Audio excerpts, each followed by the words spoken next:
Anyway, really bang set my nigga Chuck T, and then Chuck T obviously is, Jason Taylor, okay?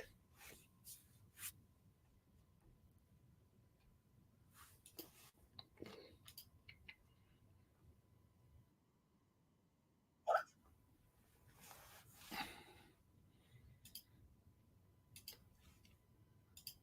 Are y'all trolling me? Kendrick did not drop, bro. Not again, bro.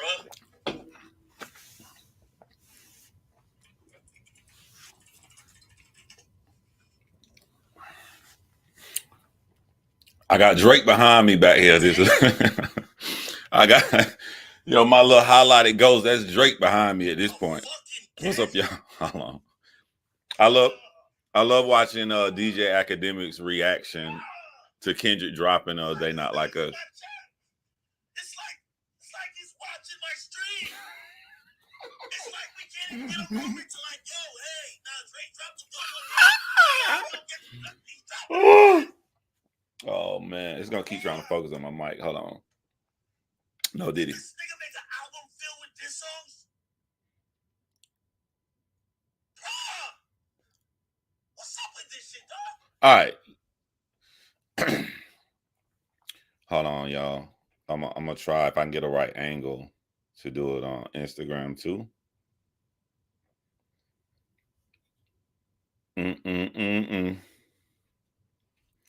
If I can get it like, there we go. If we can get it like that.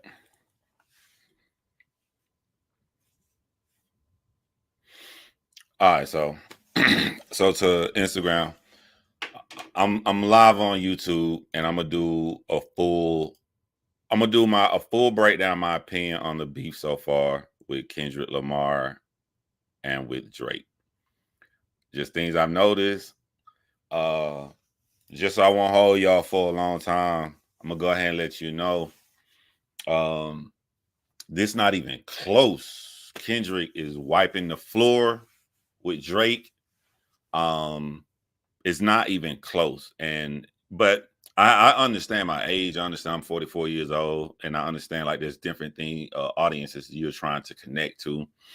But when it comes to beef, I think the difference is there are some people, and I'm one of those people. There's just some people when it comes to beef, I don't care about who watching. My brain is directly focused and aimed at the person. I'm going to look at what you covet in life, and I'm going to systematically destroy what you covet. And that's important because why would my point of attack be to talk about how much money I got if I know genuinely in that man's heart he does not care about money? So if you focus on the audience, and a lot of audience people want money, so you're gonna come in and say something about how much money you got because you're trying to appease the audience, and then they're like, yeah, they bigging you up, but that man won't be hurt. There's certain things that you're supposed to specifically comment about another individual to hurt them. So that's what I see in Kendrick Lamar. When I hear Drake songs, Drake's is more playing to the audience, and that's why he's getting wiped with the fucking floor wipe with him. Also in war, you're not. Cobra Kai is the best way to comment. Cobra Kai means all offense. I'm not trying to say nothing. I'm not trying to rebuttal nothing you said. None of that crap. Anytime I come up, I'm coming directly at you. I'm not. Anytime I try to defend something you said, all I'm doing is taking seconds away from me totally obliterating and annihilating you. I want y'all to think about this, right? When we go on to look into the tracks that Drake made. Drake has in Family Matters and in Push-Ups, Drake has always poked that how he's the big guy and he got the most numbers. Well, watch this.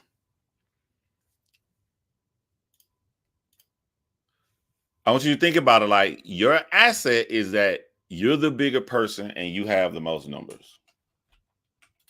So I'm going to pull up Drake's channel. I'm going to keep it on Drake's channel. And then Let me open another window and put it on Kendrick Lamar channel.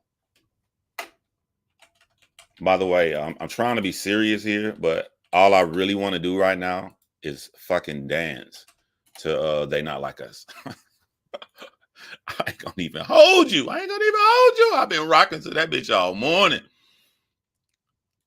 Let me pause that. So, by the way, if you're on Instagram, I'm streaming on YouTube so they can see my computer screen. Hold on, I ain't been live in a while, y'all. So share screen. Let's share Drake screen. All right, let's go to Drake videos. And I want y'all to put if you're a Drake fan right now, I know you got Drake fans aligned. There's no way you can feel confident that you're up. I want to put you in somebody's shoes. I want to put you guys in Drake's shoes right now. Drake came into this beef knowing that Kendrick set the world on fire with his verse on Future and Metro's song. And Drake is on tour. Now, being on tour, Drake knows that he doesn't have the time to respond. So Drake does his last tour show and then goes home. Now, think about it. Drake is sitting home. This is the perfect time to engage in beef. Drake has a script that he uses for his beef. His script is, I'm gonna put out a song, take some jabs at you, some real cold jabs that you can't run away from, but it's not gonna be my nuclear weapon. I'm gonna put that out. And then, because I know I'm relaxed at home in war mode and I got free time, I'm gonna set you up to drop a song, then I'm gonna drop my nuke. That's Drake's endgame. So Drake drops Push-Ups, world likes it. I thought Push-Ups was regular. And I'll explain why I thought Push-Up was regular, because there's nothing in Push-Ups that I hear anybody running around saying right now. Everybody talking about like, oh, it's a good little bop beat. But there was nothing in Push-Ups, if I'm judging, you're listening to music, you're riding in your car and stuff, that I wanted to keep playing it. I've heard Push-Ups 3 times now. I played it twice when it came out, and then after Euphoria, so I wouldn't have recent bias. I listened to Euphoria, then I listened to Push-Ups. That's it. I have no desire to go back and play Push-Ups. So I can understand why people like Push-Ups. They're saying it's a just great song. It could not have been a great song for me because there's nothing in me that wants to go back and play it or listen to it. So I thought it was cool. But I didn't take away points from Drake because I know Drake, that's not the real song. That's the song to trick Kendrick into coming out. Drake had this whole thing planned out that Kendrick is going to be scared, shook, nervous. I'm going to drop tailor-made freestyle. I'm going to do the Tupac voice, Snoop voice. I'm going to do something different, give everybody online something to talk about, put this enormous amount of pressure on Kendrick Lamar. And after putting this pressure on Kendrick Lamar, he's going to drop something. Then I'm going to drop my nuke. And when I drop my nuke, I'll go on vacation. So I done had a world tour, destroyed my top competition, who we've been taking jabs at each other for 10 years, drop my nuke, and ride off into the sunset. That's how Drake had this whole thing scripted in his mind. He thought that this boogeyman persona, and they giving you all this credit, Kendrick, but like, bro, I've been in wars. You ain't been in war with nobody, which is Drake is right to believe that, because Kendrick had not been at war with anybody at this time. So Drake is believing that this is going to be an easy win for me. It reminds me of John Jones right now, the UFC fighter. Like, John Jones have done everything in UFC. He wants to beat Stipe, because the one thing that John Jones doesn't have is the greatest heavyweight of all time. And he's older. He won't have enough victories to become the greatest heavyweight of all time. So he can absorb that power if he beat the greatest heavyweight of all time. He's done everything in his career. So John Jones really wants to fight Stipe to steal that. Drake wants to get Kendrick out the way. My biggest competition, been a thorn in my side for all these years. I just finished my tour. It's set up. So for my nuke, I'm going to use Kendrick Van on here. We're going to plan it out. We're going to write it. And I'm going to drop a music video of mine, because most of these diss tracks, people are just putting up a photo and they're just lyrics and words and it's running. I'm going to do a whole polished thing. I got it all set up. Boom. Kendrick drops Euphoria, which to me was excellent. The one thing I want to say about Euphoria that I looked at it differently than most people online is that everybody took Euphoria as if you can't play it in the club. And I'm like, after I listened to it, I mean, and that's the thing about Kendrick too. I've listened to Kendrick's diss songs about Drake, so I can't even count them. I like him. I'm not going to keep sitting here in the privacy of my own car, the privacy of my own home, playing this stuff if I don't like him. So I'm like, I really like this stuff. Put yourself in Drake's shoes. If, okay, this is not going to script. The whole world is freaking loving Euphoria. I told this dude to do double entendres. He do triple entendres, and they're excellent and great. And people are liking it. I thought when Kendrick dropped, he's gonna do some weirdo kind of beat, and that nobody's gonna connect to him. And since I'm more mainstream, they're gonna connect to me. And then Drake is sitting there and they're loving Euphoria, and then now it flips. It flips with 616 in LA, but now Kendrick is applying the pressure on Drake. He's dropped 2. We're going crazy. They liking it, and because Drake's fundamental error is all of us are glued to this. In the way that we're all glued to this, it opens people up who may not have been opened up to really listen to Kendrick. I mean, this is the heavyweight fight right now. And I think that Drake knew that rap fans was going to be glued to it. But I didn't think he thought the whole world. I thought, this is what I think. I think Drake thought the whole entire world was going to be listening, but in the way that the mainstream people would listen, he would be the only person that they would connect to and catch, because he's more simpler and the way that he attacked, and Kendrick could go over people's head. But that's not what happened, because even if you a simple person are on the mainstream side, everybody's making videos and breaking down the lyrics. So they're seeing the greatness in Kendrick. But Drake still isn't worried, because Drake know he got his nuke and he got his video filmed and he's about to drop it on this Friday. And boom, he drops his video. Kendrick Lamar secretly already has one of his nukes ready, uploaded, sitting on private. So all he got to do is unprivate it, and he does it an hour later. Like, I want to give Kendrick this credit that I don't think people giving him right. Drake was going to take this as, oh man, you just dropped the song an hour after I did. That's the only reason they're talking about it. But that's not the only reason they're talking about Meet the Grams, because it had to be good. If you got an amazing song about Kendrick Lamar, you're destroying the van on his first album, and you're flipping the beat. Drake's Family Matters is really a really good song, right? But with that being a good song, the only way somebody would totally take attention from you, it wouldn't be from dropping it after an hour. It would be dropping it an hour later if it's good. Song, and he got him in a good mode, everything going great. And Kendrick comes with this extremely almost disturbing. I would describe Meet the Grams as an independent film, which I love, like a independent psychological horror film. That's the vibe it gives you. And when you hear that creepy piano beat come in, after you're hype off Drake's song, you're like this, and then you hear that doom, doom, doom. It makes you sit down. And if you're sitting down, that makes your ears and mind open to be attentive, to listen to this man use Drake's family to destroy him as a man. And remember earlier I started this saying, like, when you go after somebody, you find what they covet and you destroy that, and then you'll get that person to start moving funny. Because so far in this beef or drama, I said to myself, Pusha T got Drake to go and make a long post. He explaining himself. I didn't even know Drake was going to quit on Pusha T at the time. Yeah, I thought it was going to keep going. But the fact that he explained himself about the blackface drawing, that was an L. Can Kendrick get Drake to explain himself? And he did with Meet the Grams.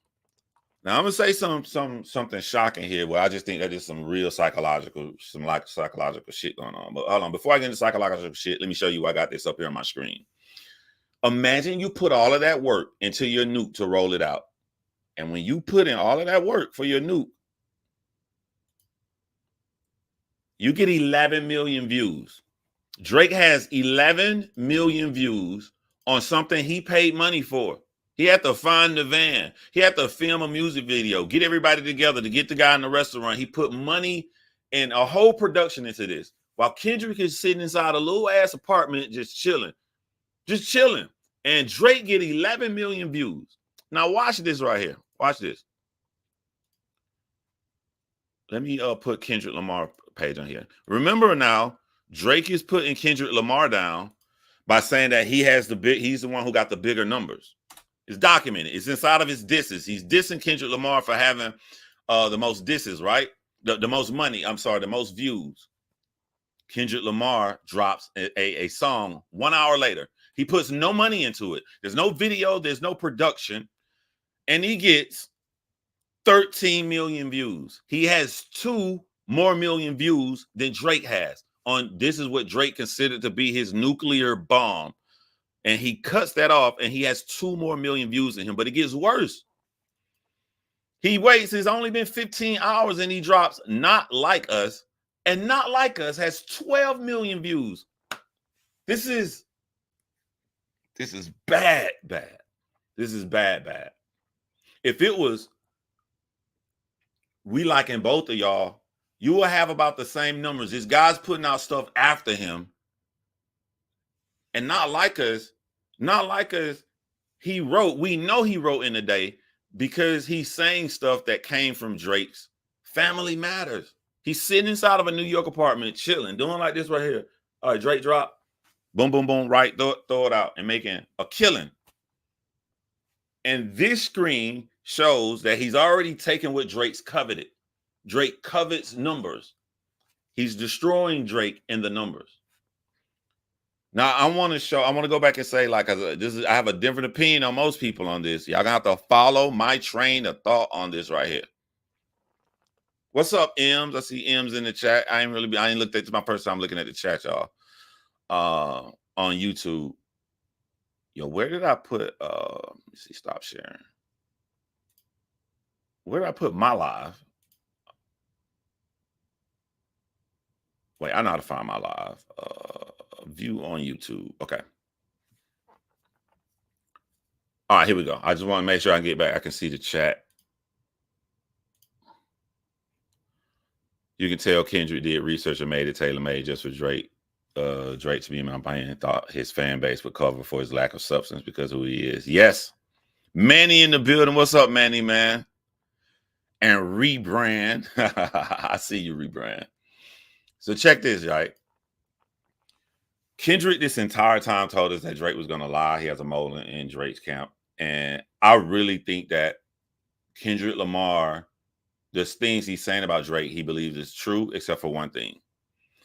And when Kendrick Lamar talk about the PDF stuff with Drake, we can go watch a video where Drake calls a 17-year-old girl on stage. And if you're a Drake fan, you can take up for Drake by saying he knows she was 17. But once the girl says she's 17, Drake still hits on her. Still tell you, look at your body. Look at how you look. You're grown as man. You now know that you're talking to a child and you still continue to engage. This is documented here. So at that point, remember, I'm from true crime. So being with true crime, I'm going to go off the facts that we have here, right? So at that point, that this happened, this is real. And then Drake's friend in his OVO camp is being investigated for this stuff, for sex trafficking and stuff.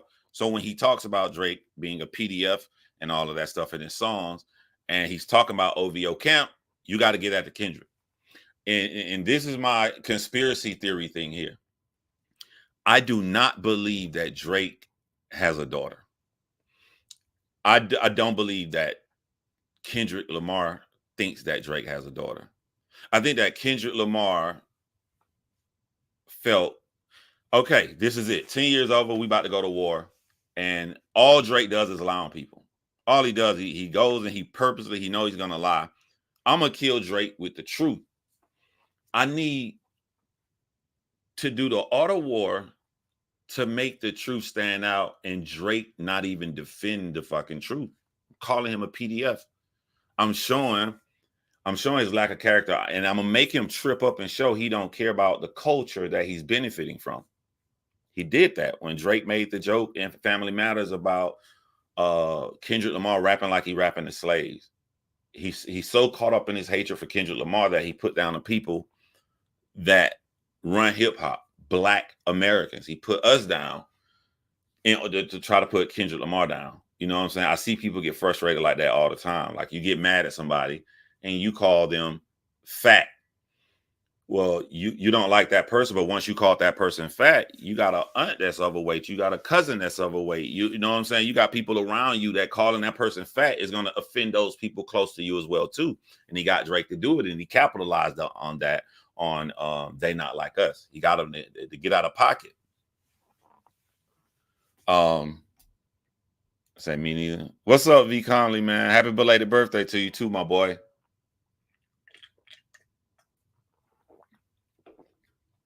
Oh yeah, where was I going with this? I'm saying the daughter thing. So Kendrick Lamar is sitting there and he knows he's about to go to war with Drake. I'm saying before any of these songs, he knows, he's told us on every song, Drake is a manipulator, a liar. If I say something that's not true, it's gonna fuck him up. It's gonna fuck him up because one of the disadvantages, and this shit happened to me too, if I get into it with somebody, I'm gonna destroy you telling the truth. And it sucks because when you tell the truth, the other person knows the truth. They know where you're coming from before you even come. They can already see you coming because these things actually happen. The person that tells the truth has a disadvantage. The liar has the advantage because of the element of surprise. I don't know what the fuck this motherfucker gonna make up. So I think Kendrick Lamar purposely, I'm gonna fuck his head up. I'm gonna destroy him saying all of this truthful shit about his character as a person, as a man, as a father.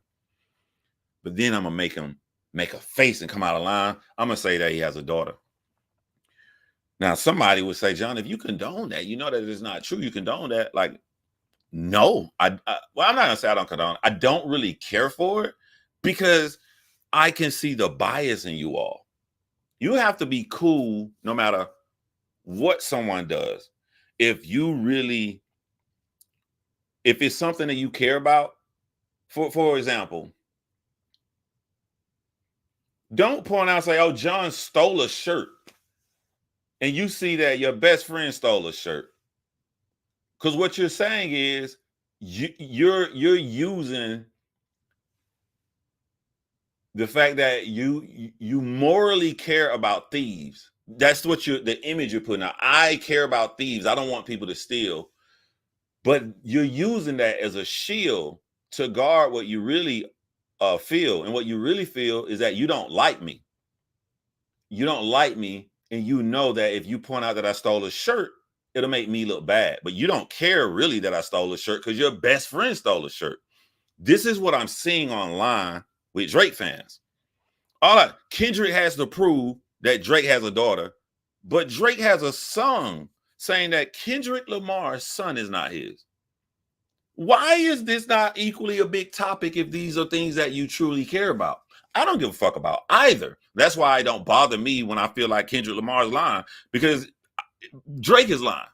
They both are saying shit like, do you know what it takes for Drake for that to be a fact that Kendrick Lamar's son is not his? There had to be a DNA test involved because Kendrick Lamar is married to his wife, his high school sweetheart. Drake is in Canada, and somehow, out of all people in the world, they did a DNA test and it came back and it was Kendrick Lamar, and they kept that information between him and his wife, and he's going to raise his child just like it's his, and no one will know. But somehow Drake finds out. But no one's putting pressure on Drake. So I don't give a fuck about putting pressure on Kendrick about his daughter if y'all don't care about that. So I can remove that and remove that. And that's what I did yesterday. I went back and listened to Meet the Grams and skipped over the daughter verse. If that daughter verse wasn't in there, Drake was still finished. He was still finished because he psychologically broke him down as a man, coming up to the amazing ending when he talks about fuck a rap beef. You're having a battle with yourself. He broke him down, talking to his father, talking to his mom. I didn't need the daughter verse, but Drake fans won't do what I just did. Drake fans won't go and take out the lies that Drake said, because if you take out the lies Drake said, then he has no diss. Kendrick still has a diss. Kendrick talks about Drake with younger girls. Drake is on stage with a girl who says she's 17 years old, and he still hit on her. That happened. That's a fact. No Drake fans can get around that.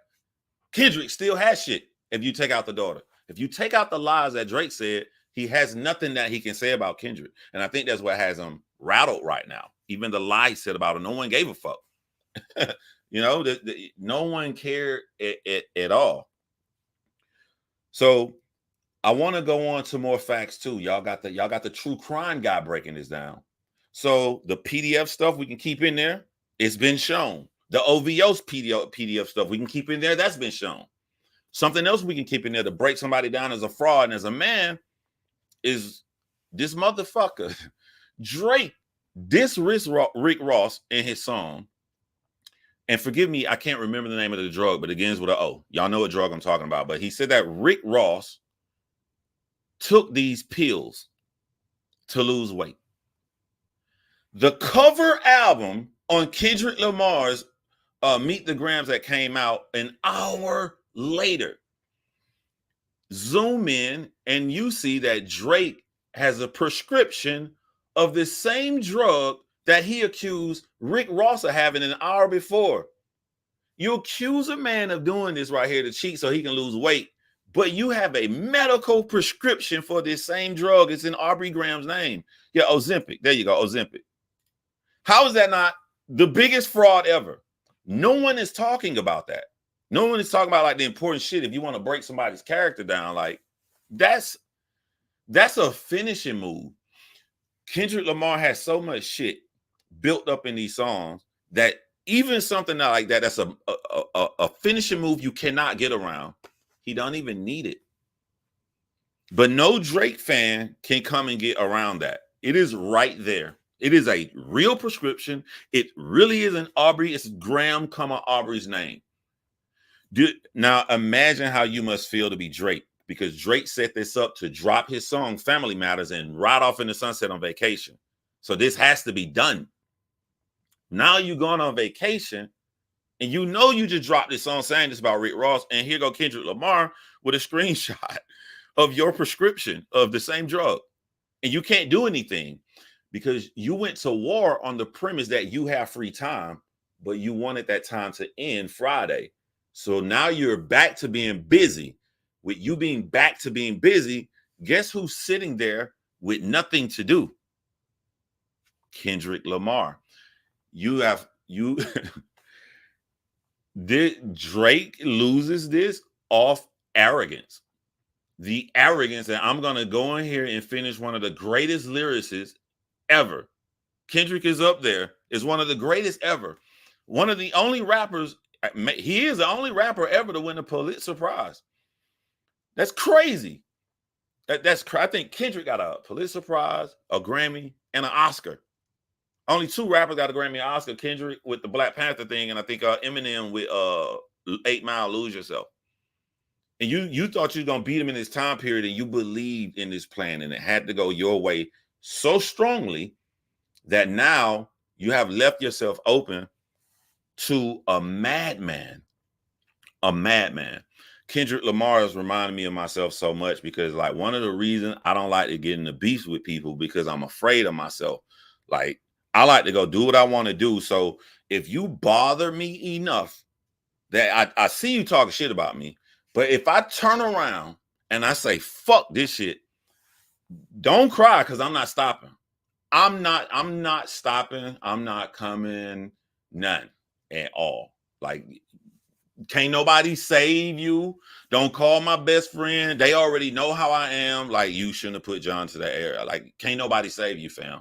Can't nobody, and I'm not going to stop. I'm not going to stop until I feel that I've achieved the goal that I wanted to. And that goal is never to fuck with me again. And then because I don't trust myself, when I feel that I have achieved a goal that you're afraid not to fuck with me, I'm going to go overboard just to make sure. That's what Kendrick is doing.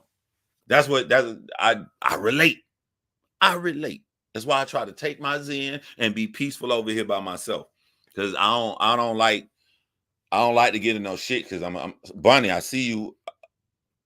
I see you on my Instagram. Shout out to Bunny Godiva. Kendrick has basically made his life's work to destroy Drake. Yeah, and Drake has left himself defenseless, on vacation. Now, getting into this, I think a lot of people have already spoken on, like, there's two reasons Drake fans cannot say Kendrick is releasing too much material. The first is Drake baited you. Drake begged you. Drake picked on you. Where you at?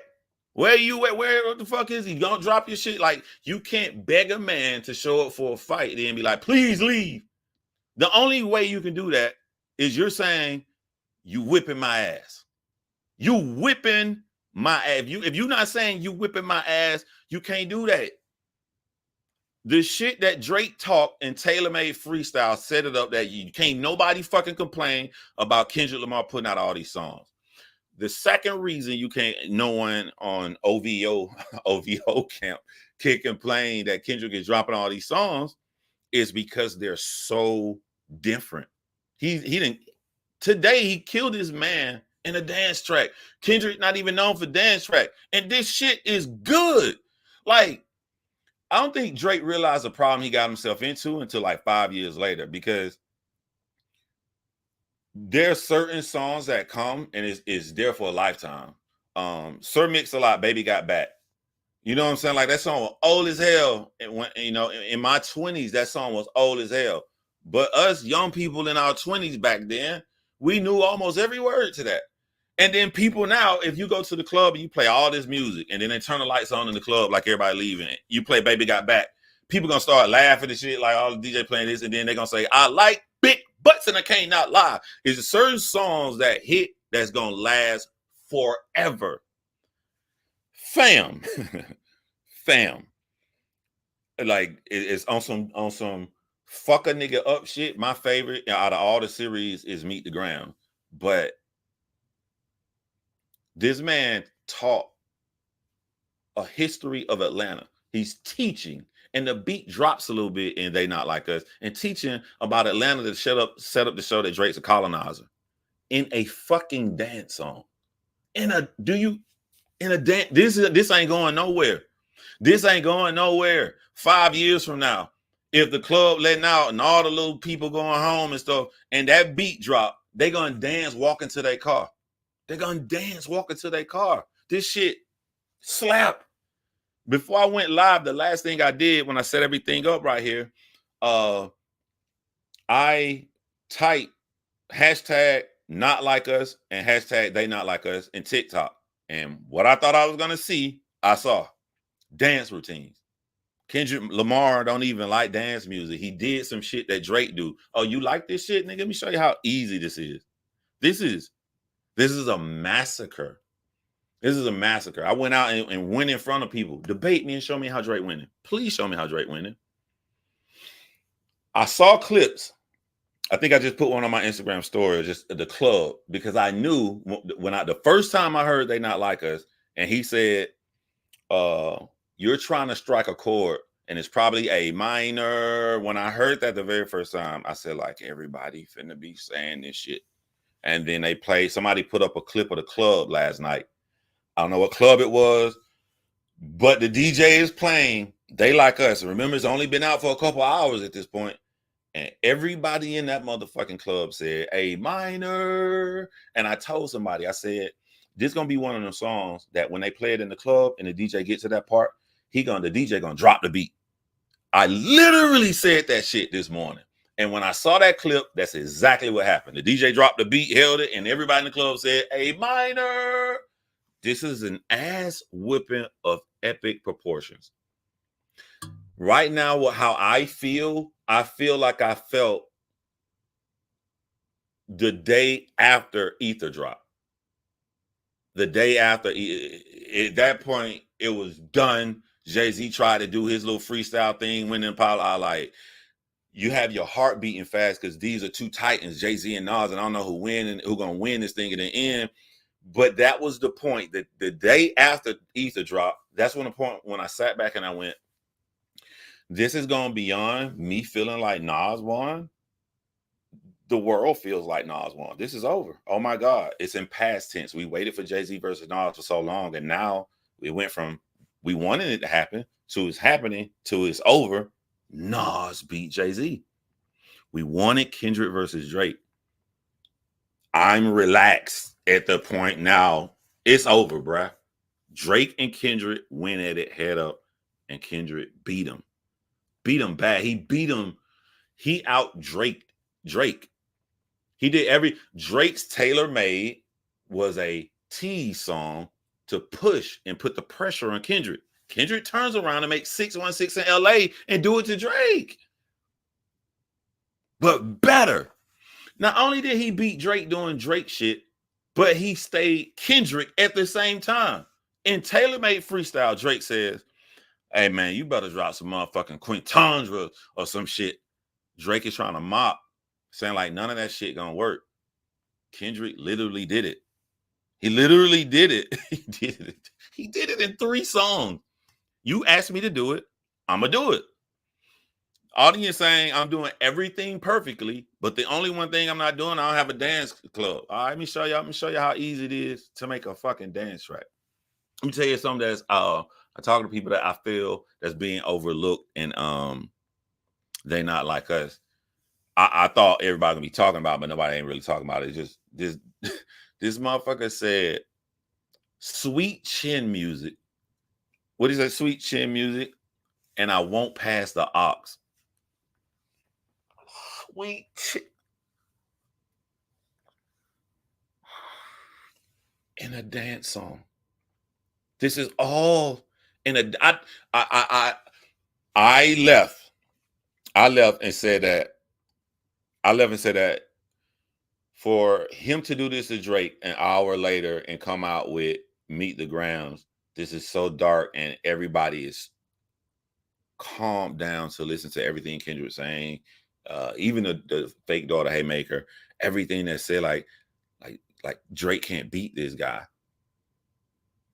It was over at that point, but this isn't needed. And even though it's not needed, you would think that it will drop down and be a lesser song, but They Not Like Us is not a lesser song than Meet the Grams. It's just in a different category. If you were to make a diss track and make people dance in that category, that song is a 10 out of 10. This motherfucker dropped 2 10 out of 10s in different categories.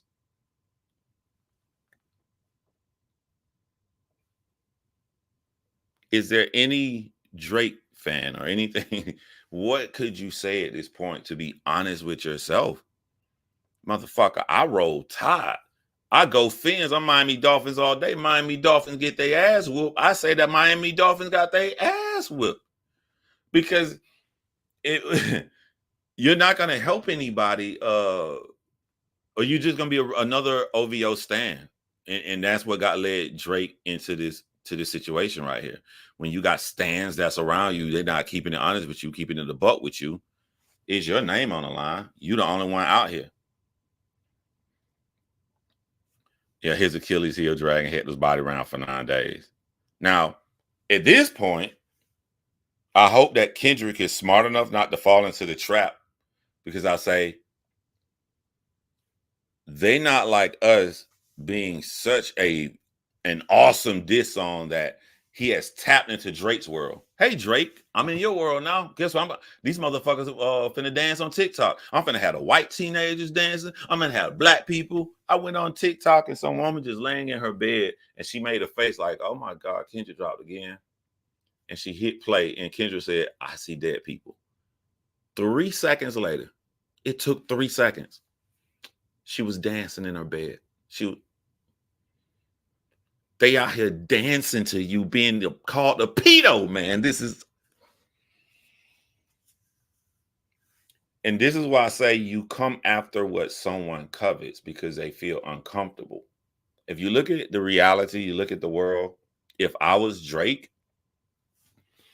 I have hundreds of millions of dollars I'm investing into all of these businesses. Even though I had a baby with someone I really did not know, we come together and like I see Drake with his son, and your son is involved in your life. Like if you look at it on paper, like Drake has a beautiful, wonderful life. Drake has an amazing life. He don't even have a girlfriend. He can wake up and do whatever he want to do. But because Kendrick attacked what Drake covets, I can guarantee you right now, the smiles as Drake is holding up his glasses with his friends on his vacation, they aren't as genuine. There's something bothering him. It's like he can't be free to totally have fun because of the way Kendrick is coming at him. Also, too, Drake Drake heard Meet the Grams, and then that's when he put up that photo saying he don't have a daughter. That was an L for me. That was an L. Drake got some hot lines that he came at Kendrick Lamar. I especially love the last beat on Family Matters. The way Drake was rapping, Drake kind of had like a dark violin in there too. Like that whole shit was rocking to me. And out of all of that, Kendrick got 2 songs. That nigga ain't explaining shit. Kendrick is 100% offense. No matter what Drake say, that nigga ain't like, yeah, I'm coming at Drake. He don't give a fuck what Drake says. Kendrick is not online trying to explain himself. For the second time, Drake is trying to explain himself. He tried to explain himself with Pusha T, and then Kendrick got him to do it again. Also, too, what Drake think is cool, I don't think that people looking at it as cool. To film that video in the same Chinese restaurant that Kendrick Lamar mentioned in his song means that Kendrick is moving you. He's moving you around. So when I see the clips in there, like no one on OVO team sat Drake down and say, okay, whatever we do, it got to be a positive advantage. What's the positive advantage of Drake sitting in the Chinese restaurant? Kendrick in his song didn't say, you a bitch, you can't sit in a Chinese restaurant in OVO in your own Toronto town. So I can see me say, I dare you to go in there, and then you show yourself in the video in there. No, Kendrick Lamar said, I'll be in there eating or whatever. Maybe Drake should say a line like, I dare you to come up here, but like it does nothing positive, but it does something negative, or has the opportunity for some people to see that as negative because you're worried what Kendrick is saying. You're making moves based upon Kendrick's diss track, while Kendrick don't give a fuck about nothing you say. Dot said he got a year around just for Drake. I don't think that Kendrick should drop anything else after these 2. Because here's how you gotta, I like to say the Ghostbuster trap, because in the Ghostbusters, the stream holds the ghost. Holding the ghost is the fight. But when they take that other one off and slide it to suck the ghost down, no diddy, inside the thing, that's the end of the fight right there. So you doing this, but when it's ready, it's time for Kendrick Lamar, like just throw that and the trap Drake down to secure the W. He got the W now to secure it.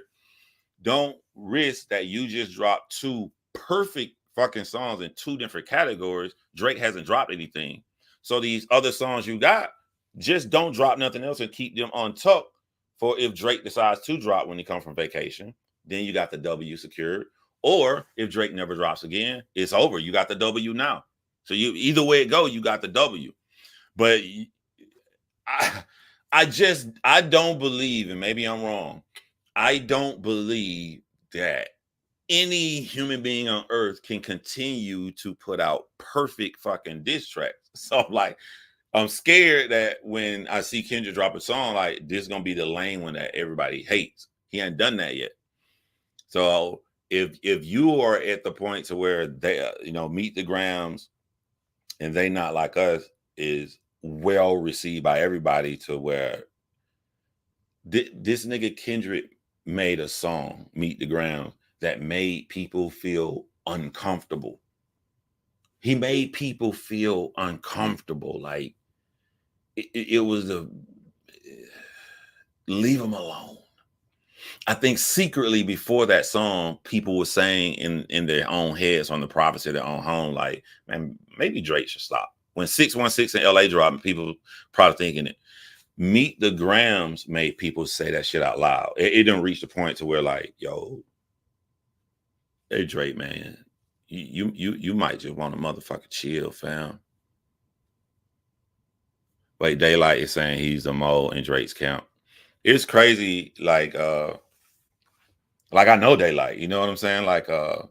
It's crazy to see Drake like something that Daylight said. And I know Daylight then came to Atlanta and we kicked it for the whole day. It just is crazy to be, you know what I'm saying? I know these people that are involved. Like, I'm like, damn, bro, I done did some shit in my life in multiple categories. Like, there's a Daylight could possibly be the ghostwriter. Like, I know Daylight, he a cool ass dude. Then on one hand, I'm signing contracts to do a TV show in true crime. Like, I've lived an interesting Forrest Gump like life.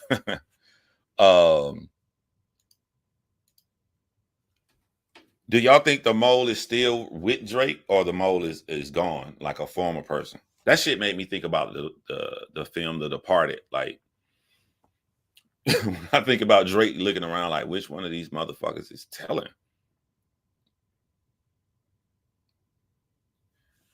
So I thought if Kendrick dropped a song that fast after Family Matters, that's not proof that there's a mole. He could just have a song ready. Then I thought of the title Meet the Grams, and I'm like, that's not proof having a title because he could hear Family Matters and then go back and change the title to something to make it look like he had a mole. But what made me believe that the mole is true is that he says Meet the Grams inside the song. I think he says it after the second verse. He literally says that in the song. So he knew Drake. He knew Drake was coming out not just with a generic song. He knew that Drake was coming out with a song called Family Matters. That means that there is somebody leaking information to Kendrick. That shit crazy. Yeah, it wasn't an hour. He dropped in like 30 minutes. You know, Drake is biracial. Drake and his biracial issues are something big for him, and his enemies know this. But I don't think it's biracial though. Drake's son is biracial. Kendrick said good things about teaching and leading him on. And Kendrick's wife is biracial. I think it's the culture appropriation. I think it's the fake accents. I think it's going into different people and their energy and try to steal what they do. And like I look at Drake as an amazing artist, but I don't look at Drake as a rapper. Drake could never be in my top 10 because someone wrote a verse for him. I don't try to pretend to be someone I'm not. I'm not somebody in their 20s. I'm a 44-year-old man. So all I know as a lyricist in my time, in my day, the late 90s, the 2000s, and you know, I was 20 in 2000. I was born in 1980. So you go back to whatever year, that's how old I was. You go back to 2014, I was 34. So in my time coming up, you don't let nobody write for you. Unless it's a chorus. Don't give a fuck about choruses. Chorus because you get an R&B person to sing the hook on your song. That's cool. I'll go to somebody like, oh, they got a hook on the song. All right, cool. But when it comes to my verses, I'm writing my own verse. And it's such ingrained in my head that like if I would have went to Yachty and Yachty played me this song and I'm listening to it and Yachty doing this rapping shit, every lyricist, I'm like, okay, Yachty, you want to give me that song? All right, cool. Bet. I got a chorus. I hear Yachty's cadence and I'm going to write my shit. I'm going to flip my shit. It's going to be all my words. That would naturally come to someone who care about their pen game. Drake took Yachty's entire song. Drake took forget his fucking name, the first Quentin Miller's entire song. When Drake got exposed for the Quentin Miller shit, they kept saying the chorus. And I'm like, all right, that's cool. I don't give a fuck. But then I hear Quentin Miller rapping the verses. Once I heard that Drake took another grown man's verse, and it's, to me, it's a disrespect because you got destroyed and outed. And this was like 2017, 2016. This was like 7-8 years ago. If you genuinely cared about hip hop, there's absolutely no way you would have took a Yachty song in 2023. To do that 6-7 years later You don't give a fuck. If you don't give a fuck and you, no matter what, are totally okay taking somebody else's lyrics, you could never, ever be in my top 5. Drake is fucking disqualified. And it's not Drake, it's the action. I don't look at the man, I look at the action. That's how I am. This how I feel. So anybody who does this can't be in my top. Can't be in my top. So I don't, you know what I'm saying? I don't even look at Drake as he's not in the barbershop conversation for me. He's a man that is okay letting grown men write his verses. So you can't be in the top of the lyricist conversation. Now, if he can be in the top of, like, we talk about money and greatest sales, talking about sales figure, yes, those are facts. There's nothing to debate. There's no barbershop talk to have. You can look at the numbers and see that Drake sells.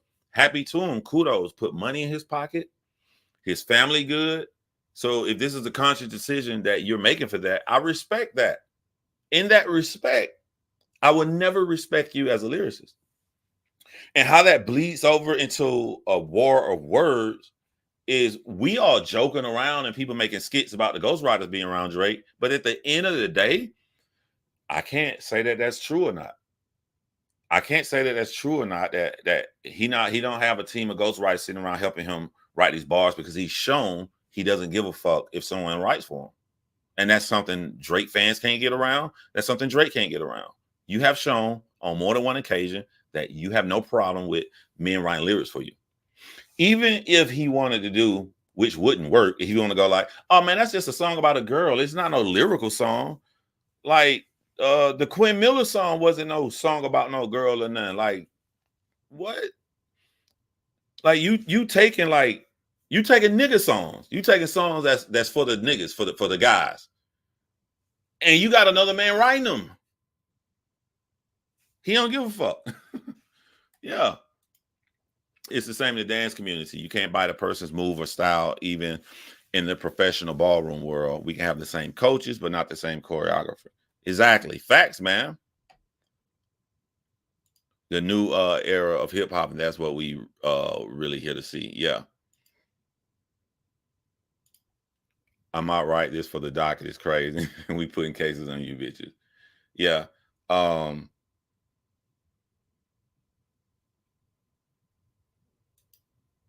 Kendrick got the Alchemist and DJ Mustard out here making music a mercenary would listen to before taking out Target. Here's my other conspiracy theory I thought about. Like, I wanted to get this off, right? I think Drake is leaving himself a way out in the future to say why Kendrick beat him. You know, it came to a point to where Jay-Z, it took years, but Jay-Z had to admit that Nas won. And there's going to be a point in the future that Drake is going to be in an interview somewhere. He's going to have to admit Kendrick won. I'm going to tell y'all right now what Drake going to say. Drake going to say, if you go back and look at it, I never once made a full track about Kendrick Lamar.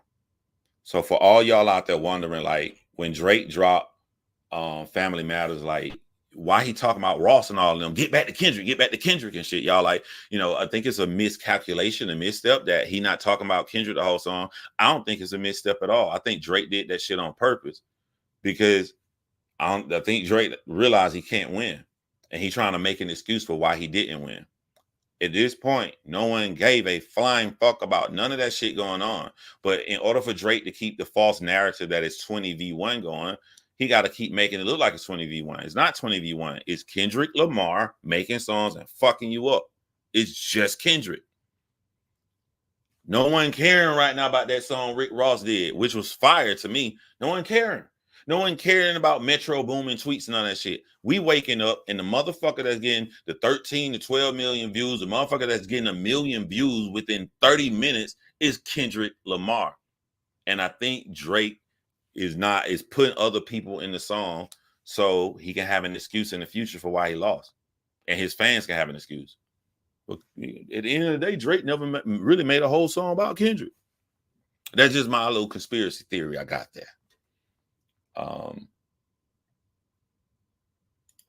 Yeah, ghostwriting should have been the end of Drake.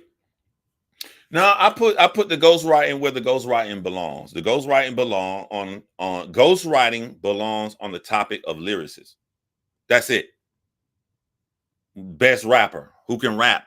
You can't be in it because we can't trust you. I don't know if you wrote that shit, nigga. But is Drake being an artist? Nah, it's cool. He can have a ghostwriter. Is Drake, just putting songs out to purposely get money and make a better life for his family? It's cool. You can have a ghostwriter. It's cool. You sacrifice something. You get all the money, you get the #1 hits, you get the Grammys, but what you sacrifice, and it's what men covet and want. Men, people who like pen game, they want to be mentioned in one of the greatest of all time in that barbershop talk. You are disqualified, my nigga. You're disqualified. And it lends to Kendrick Lamar's putting out like you steal from our culture, because think of how fucking crazy this is. Like when you hear Drake, you're like, that nigga can rap. Drake, like there's some skills there. If nobody else wrote it, you know what I'm saying? Let's pretend Drake wrote it, right? You're like, that Drake can rap. Drake, you put Drake way up here. You put Kendrick, you put Yachty way down here. So if Drake can rap really good, Yachty down here, why would you let Yachty ghostwrite an entire song for you? Some people may say, just because Yachty can't rap, he makes some hits. I'll retort with, Yachty's last 2 projects were put down really badly and didn't sell. So why would you go to somebody they didn't sell, and your lyrical skills is light years? Your hit making skills is light years better than Yachty. Why would you dumb down to that? It makes it look like you like to steal people culture appropriation. And ain't Yachty from the A? Yachty here in Georgia with me, ain't it? Damn, that's another one. And Kendrick didn't even put his name in They Not Like Us song. Damn. And Kendrick only thing Kendrick said about Yachty was like, I don't give a fuck who you hang with. So Kendrick has not even touched on Drake taking a song from Lil Yachty. He ain't even touched that yet. He's smoking them. That's a bomb. He's smoking this nigga. He still got shit he hadn't even touched on. Which gives me to another topic. Some people saying like Kendrick Lamar isn't bringing anything new. I don't know how these young kids be listening to music nowadays, because like I listen to some shit. If it lands, it lands. It don't, it don't. And when the first time I was hearing Kendrick songs, every time I heard it on the first time, shit was landing. I was like, oh, that's gonna be bad for Drake. Like it was landing. I don't give a fuck about a topic, because you put 3 people in the room and you tell all 3 of us, I want all y'all to roast that guy's shirt. The topic is roasting the guy's shirt. But in the 3 of us, it's how you do it, how you're going to say it. 3 different ways. All 3 of us can roast that nigga's shirt. Same topic. So in the way that Kendrick is doing it, it is highly effective, to the point that he made human beings feel uncomfortable.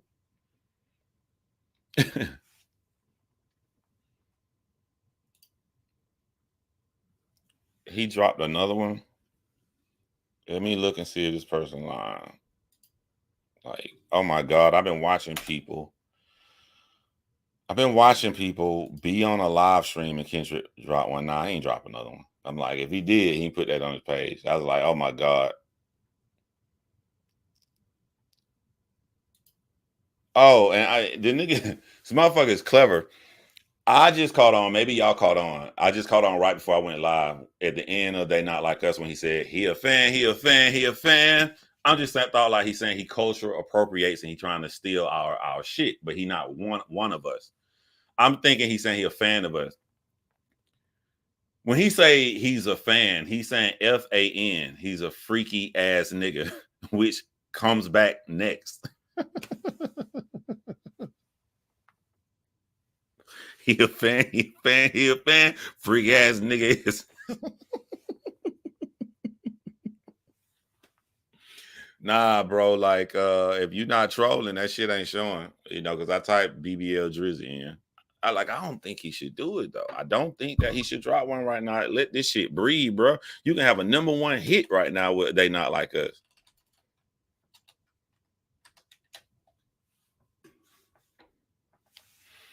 Oh, Metro Boomin. Yeah, I heard he was making that beat, but I know Kendrick not on it. I think BBL Drizzy. Let me see.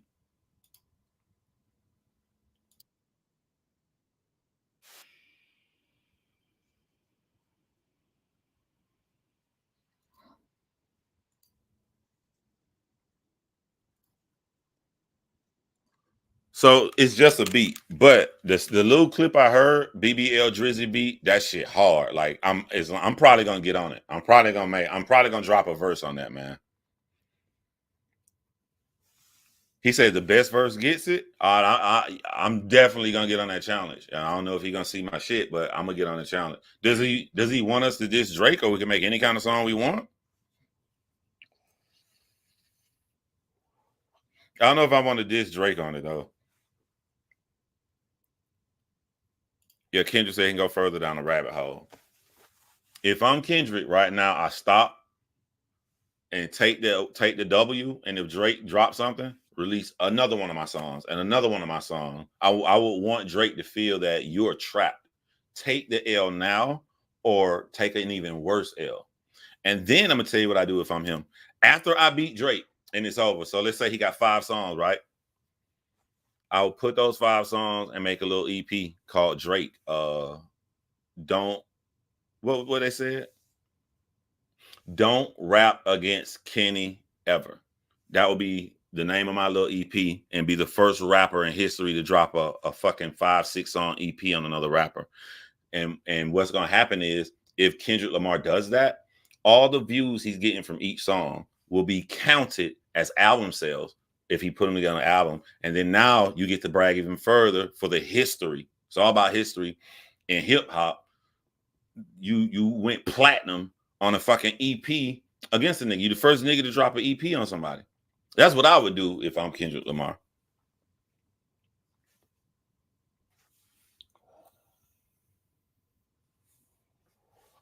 Yeah. If they do the Diss Drake challenge. Yeah, so like, just think about what could be happening at the same time. Metro Boomin put out that beat and they do a Diss Drizzy challenge. And Drake can't fight back because he's on vacation. This is horrible. And at the same time, you got the what did Kendrick said? The Real Nigga Challenge, which could be a dance on TikTok. Because he said the Real Nigga Challenge and They Not Like Us. And They Not Like Us is a dance shit that's perfectly made to do a dance off of on TikTok. Who I'm with? I'm with Kendrick Lamar. Definitely Kendrick Lamar. Definitely. And yeah, like I said earlier, this is not close. I would happily debate. I would happily and easily debate anybody that think that this is close. This is an ass whipping. This is an ass whipping. If you look on my page, or you look at my songs, or you go on my Instagram, right? Like, the kind of beats I choose and the songs I've been rapping over, they've been like Drake like songs and Drake instrumental. So I like that style. So you taking a man that like that style, and in my natural everyday life, I have never felt the need to go back and click and listen to Family Matters again. I haven't had a natural want this week to pick up my phone or type on my computer to go click on push-ups. I probably have listened to They Not Like Us that dropped last night. And I'm gonna try to give you a realistic number. It's anywhere between 50 and 70 times. I have heard Meet the Grams at least 25 times now. At least I'm trying to get out of my. I've been, and I think this is the advantage that Kenny got over Drake. Like, you go back and listen to his shit. You go back and hear this crucial line he said, or this bar he said. I haven't heard that from Drake. I haven't. The coldest shit, like that I like that Drake has said he took the video down. I like in Taylor Made when Drake said, nah, nah, nah, you following through. I thought that was some gangster shit. This nigga got Kendrick Lamar on a rope and he applying that pressure and and people were saying that shit. Like Lil Duval, other people like, nah, nah, nah, this time you following through. I don't know nothing like that. Like off the top of my head right now, what did Drake say on Family Matters that stick out to me? Right now, live.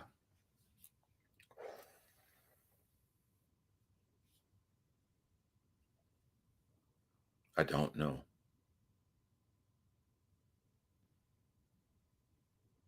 I don't know. I don't know. I like the last ending part, but I don't know nothing he said. I know he was alluding to Kendrick. Oh yeah, I thought it was kind of I thought it was kind of funny that Drake said that Drake asked Kendrick Lamar was it self-defense when he hit his wife because she bigger than him. But here's the problem with that line. You guys are the two titans right now in hip hop. You're the cream of the crop. That's a funny joke. It's funny. You can't, a funny joke not gonna get you out of it when you going against a nigga that's trying to take your soul, your reputation, and question yourself as a man and a pedophile. So yeah, I laughed. I thought that was a funny line that Drake said, but like, nah, fam, you got to come with something else. And by me, I don't. When I say something else, it don't. Y'all got to stop believing that you must have new tea. You don't have to have new tea. You need to be effective at destroying the other person. In what way that you can destroy the other person? In the way that they covet. Yeah, A minor. And by the way, the A minor, that one, that's the new thing out of every song ever made in this beef. Like the easy shit to come back and say, the easy shit to me was nah, nah, nah, you following through. Now it's A minor by far. It's gonna be played in all the clubs everywhere. I don't know what's some other I have to go back and listen to Euphoria because he had one little catchy easy line. I'm talking about easy to remember, easy shit that I know people gonna be saying. But I think most of those lines like that lean on Kendrick Lamar's side. Now, I'm gonna try to do a prediction based upon the personality that I see. Do I think that Drake is going to respond? I think that Drake is going to reluctantly respond. I think Drake feels uncomfortable right now. I think Drake would like for all of this to be over with, but Drake quit in the Pusha T thing, and I think that's going to push him to go. Before Drake dropped Family Matters, when everybody was loving Euphoria, I was loving Euphoria, but I'm like, this is not over. Drake has to make a song. And Drake never got to go dirty. He said that he went dirty against Pusha and it never came out. And if at any point he felt bad about his decision not to drop that song on Pusha, he's going to go really dirty on Kendrick Lamar. The problem is, I think Drake thought that Family Matters was dirty. I think that was Drake's attempt to go below the belt. So that means that Drake already dropped his dirty below the belt shit and it was destroyed in 30 minutes later. It was over 30 minutes later. So the catchiest bars are coming from Kendrick. Let your core audience stomach that, then tell them where you get your abs from. Now, if you're a Drake fan right now, name me one line in this entire beef that Drake said that's harder than that line. Let your core audience stomach that, then tell them where you get your abs from. And that was in Euphoria. We way past Euphoria. Kendrick got the harder lines. Kendrick came with the most dirtiest, foulest shit. Kendrick got the best club song now, which that was supposed to be an easy victory for Drake. That's supposed to be a layup. That's what we all expect. We expect Drake to have the biggest banger. And now with They Not Like Us, Kendrick took that shit from you too. So I don't know. I don't know. And then think about if you're Drake and like, I don't know what Drake can do at this point, but if he's gonna try to do something, Drake is gonna make a song knowing that there's a high probability that as soon as I drop this song, Kendrick gonna drop some other shit. And Kendrick is outselling me now. People are listening to Kendrick music more than they're listening to my music. He lost, fam. Fuck that shit. There's nothing Drake can do, bro. There's nothing. There's nothing he can do. I don't What's up, my man? Synergy. I know, right? I love to host that shit, man. I love to host that shit. Straight up. If I were to put the songs in order, from best to worst, and appreciate that, man. Appreciate that donation, my boy. If I put the song in order, see, I got people in real life and shit, and they're gonna roll their eyes saying you lying to yourself, because I want to put Meet the Grams in number one. I want to put Meet the Grams at number one so bad, but I feel like I'm lying to myself. I think They Not Like Us is number one. I don't want to admit it because it's a dance song, but that shit slap. If I'm honest with my fucking self, They Not Like Us, Meet the Grams, Euphoria, this Family Matters. Because of the second part, I didn't like the beginning of Family Matters, but that last beat, that shit is. I would rap on that shit. Let me know if y'all want me to spit some shit to it. But it took me like 4 songs for me to put one of Drake's songs in. So we got They Not Like Us, Meet the Grams, Euphoria, Family Matters.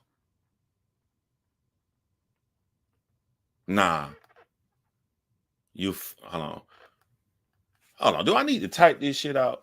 I probably need. Hold on. Let me type this shit out, fam.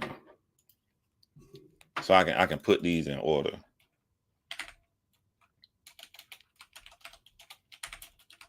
Because it's about 8 songs right now with both of them, right? Oh, by the way, too, I'm gonna let y'all see my screen. So y'all know when Drake did Tailor Made, I came out and did the same Tailor Made beat, but I changed my voice to Eminem and changed my voice to Drake. And then I rapped on the third verse as my natural voice, right? Oh, and by the way, I think it's an error for Drake to say that Kendrick Lamar got the Tupac family um, to take down his song. And I'm not talking about truth or fiction, because it really doesn't matter if that's true or not. It is a tactical error, because if the Tupac estate makes a short video and they're serious, at the midst of Drake taking his ass whipping, they say, pretend I'm Tupac's estate. We just want to put out a statement saying that, we felt great about our decision to put a cease and desist on Drake for, using Tupac Shakur's voice in AI. And the confirmation of this that he didn't care about the legacy of my brother was because he went back and cared about his hatred for another man over Tupac Shakur's legacy so much that he made up a false lie stating that Kendrick Lamar reached out to us. Kendrick Lamar did not reach out to us. We just felt that it wasn't right to hear my brother's voice being used that way in the midst of 2 black men getting into a verbal dispute. And it was very disgusting to us to hear him not care so much that he uses a lie in some minuscule rap battle beef But for the sake of our beloved Tupac Shakur and on the sake of Kendrick Lamar on false allegations, we want to say that Kendrick Lamar did not reach out to us and wish you guys the best. If they came out with that video, Drake looks even fucking crazier. Again, they can come out with that video whether Kendrick did it or not. Kendrick could have did it. And they could hate Drake so fucking much because they rock with Kendrick. They allowed Kendrick to use Tupac's voice on his album. So if Kendrick did it or not, they still can come out with that statement and Drake looks even stupid. And what is he going to do then? Go against Tupac estate? That's what I thought that was a tactical error.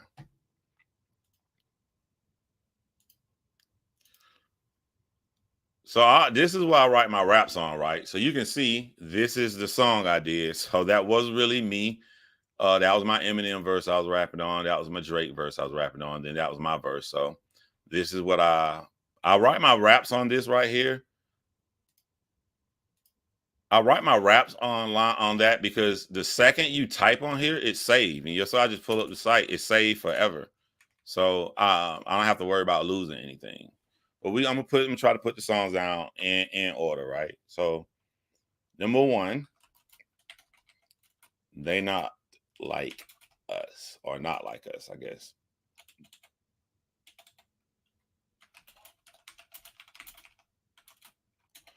So number two, meet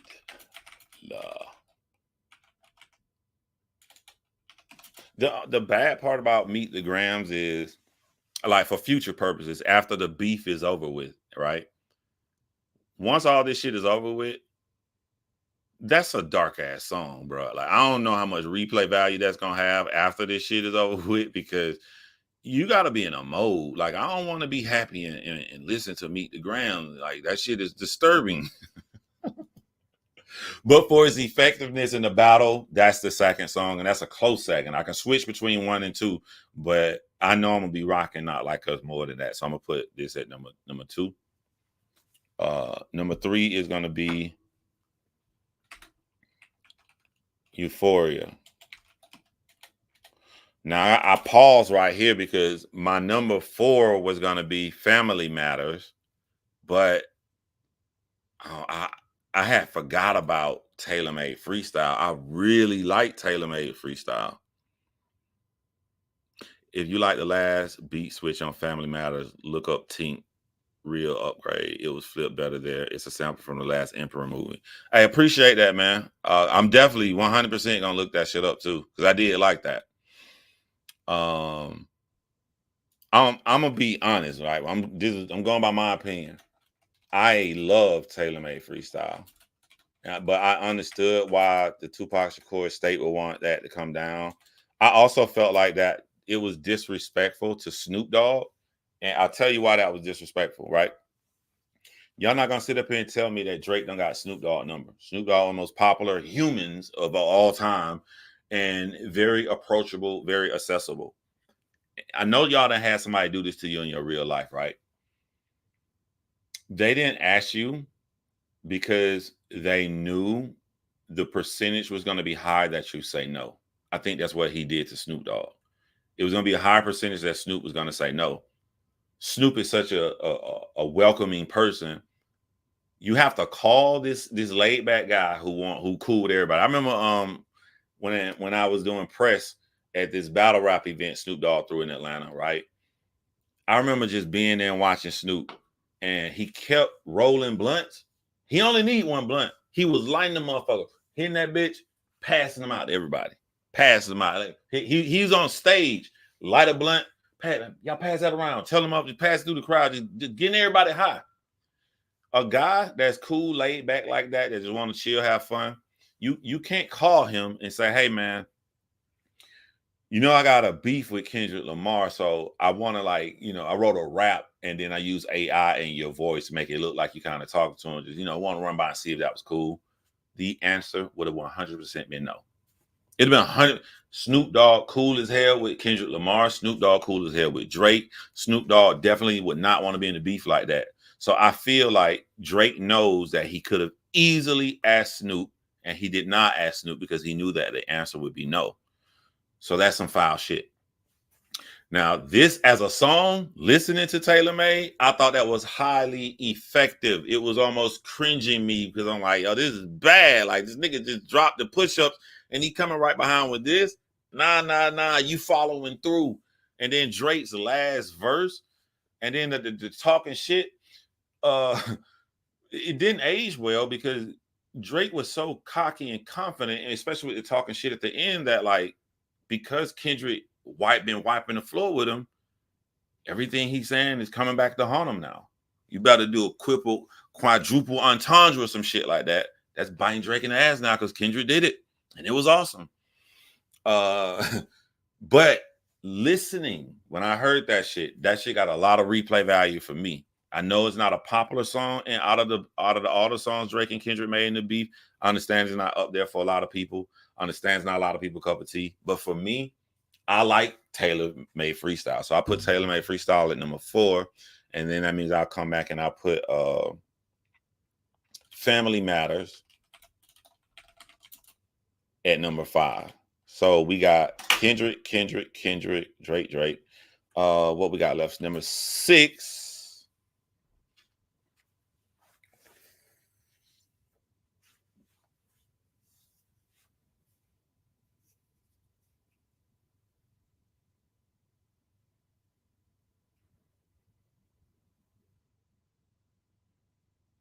Because the only thing for me left, y'all gonna disagree with this, but the only thing left is Push-Ups and 616 in LA. All right, hold on. I'm being honest with myself.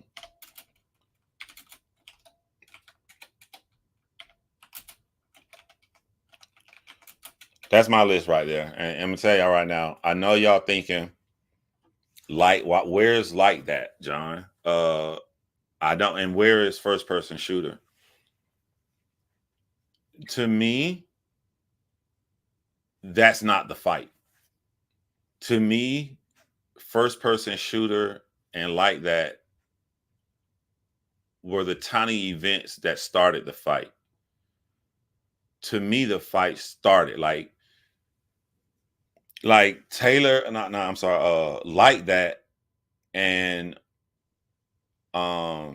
first person shooter is a boxer's press conference where they talking shit to each other. When you ring the bell, ding, round 1, it was Push-Ups. Push-Ups was the first song to start. This is a fight. All the little sneak disses for the past 12 years, since 2012, that Drake and Kendrick been saying to each other, this is Drake directly coming at Kendrick. So to me, Push-Ups was the first song. And in that, there's been 7 songs. Let me count how many they got. 1, 2, 3. So Kendrick got 4, Drake got 3. Yo, fam, if Kendrick got 4 and Kendrick only has 1 more song than Drake. So it just appears. If something appears but it's not true, that means you getting your ass whooped. It appears that Kendrick is just crushing Drake with 1,000,000 songs, but he only has 1 more song than Drake. That's it. That's it.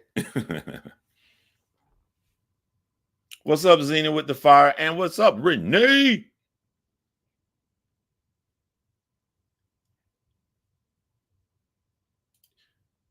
Yeah, Meet the Grams will show more hurtful than ether. It feels like you're watching someone be slowly stabbed to death.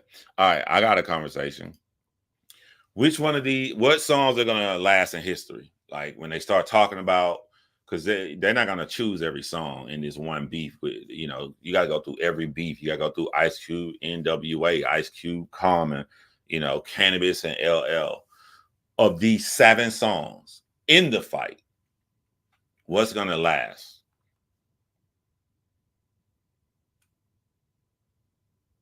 I think if somebody barbershop talking,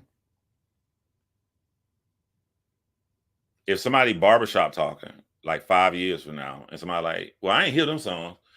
I do think that they're gonna mention Family Matters. I think Family Matters, Euphoria, and I think 4 of these maybe. I'm gonna try to break it down even further just to make a great conversation and make it hard on myself. But I'm gonna weed these down to 4. Not Like Us, Meet the Grams, Euphoria, and Family Matters. Yeah, 3 Kendricks, 1 Drake.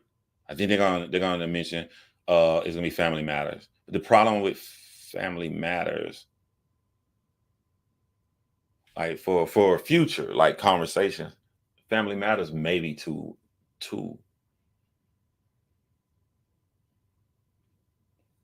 Nah, because they're gonna have to mention a Drake song. It's gonna be Family Matters.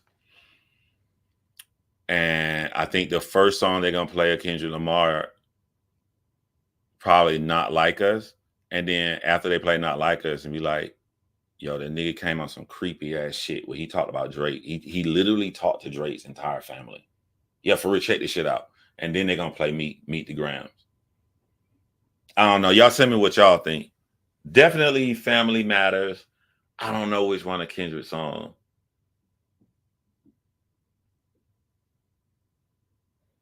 Just think if somebody's 16 years old right now and they're not, you know what I'm saying, like they're a little bit too young, but they like hip hop.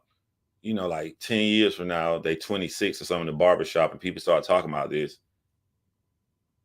They probably gonna tell them to play.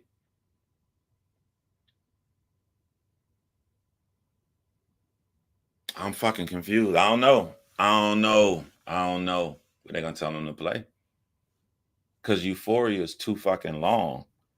And Family Matters is long. But that's 13 minutes right there.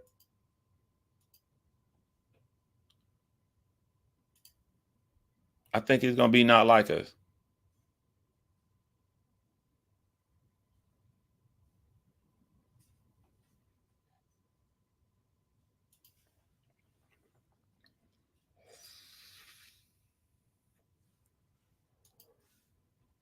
Images and samples.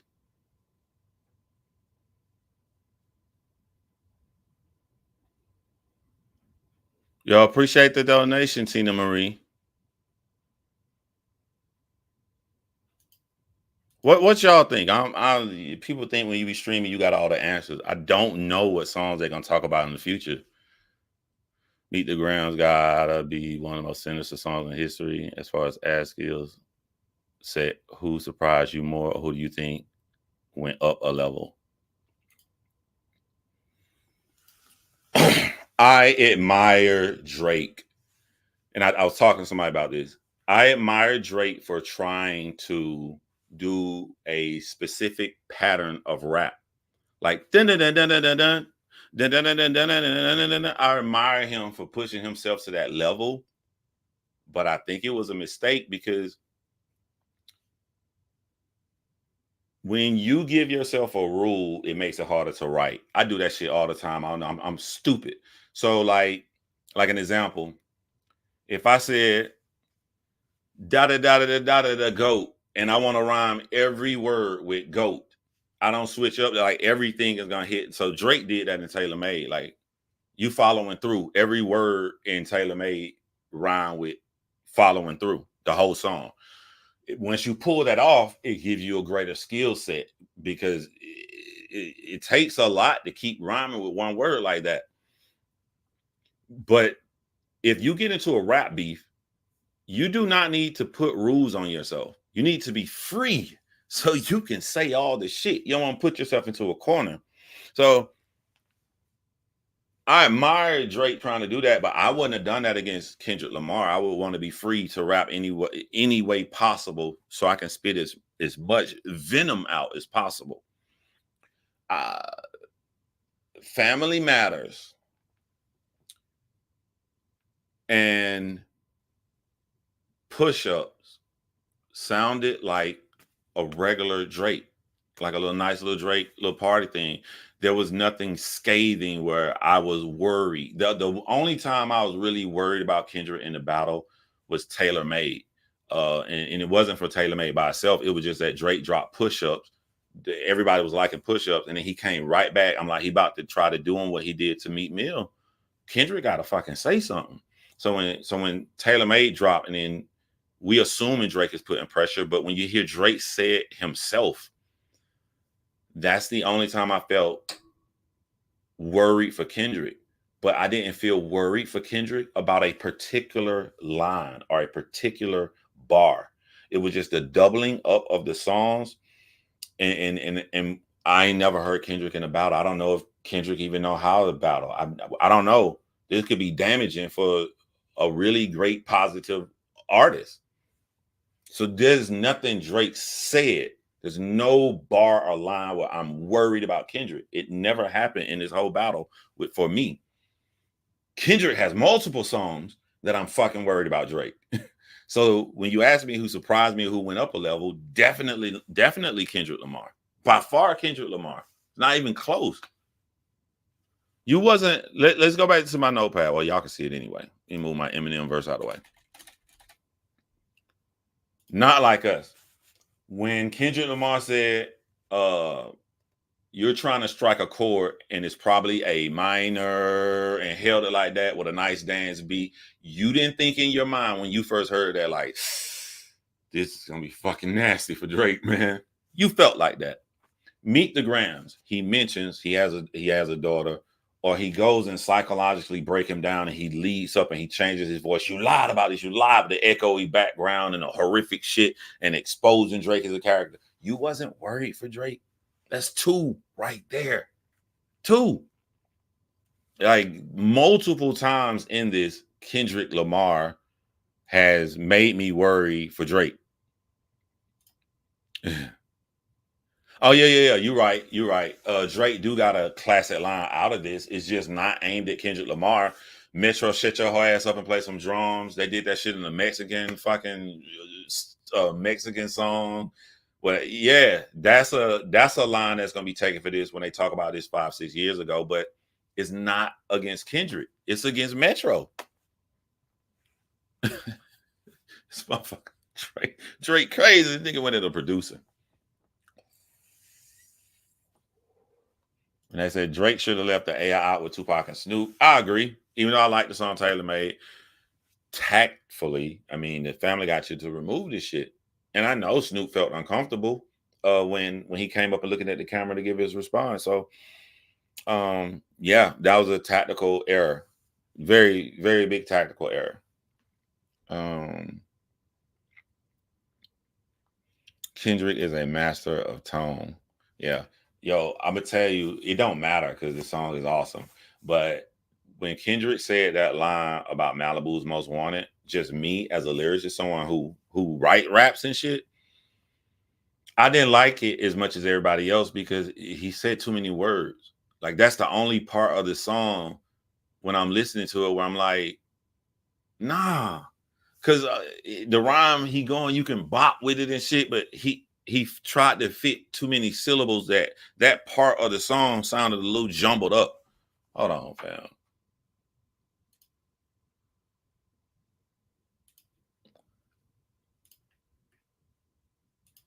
I'll play that They Not Like Us.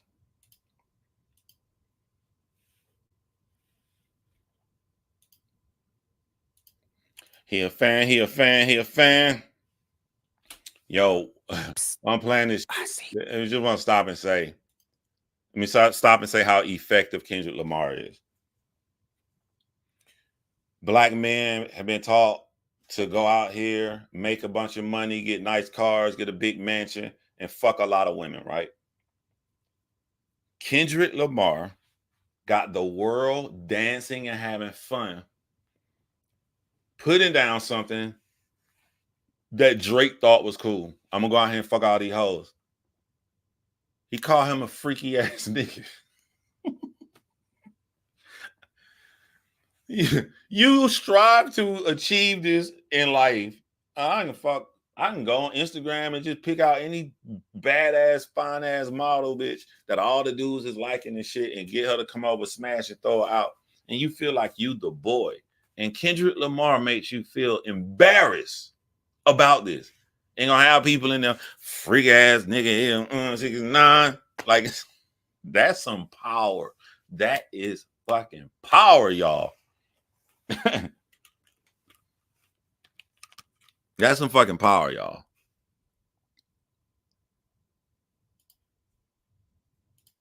black people.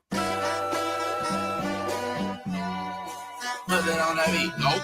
Hey, monster on the beat, ho, Debo, any rap nigga, he a freak though, man damn, call like Yeah, they're my number one. Tell him breathe, bro. They're my Nail number a one. nigga to the cross, he walk around like Tizo. What's up with these jabroni ass niggas trying to see Compton? The industry can hate me, fuck them all and they mama. How many ops you really? Yo, that shit is dope, man. Like, a black man married his high school sweetheart, and he going against a dude out here who loves the single lifestyle and fucking 1 trillion women, and the positive black man who's married made him feel embarrassed about the single fuck all the hoes lifestyle, and got the entire world dancing to it. A married man got this shit is fucking amazing. That shit crazy. God, I mean, it's too many options. I'm finna pass on this body, I'm John Stockton. Beat your ass and hide the Bible if God watching. This yo, this nigga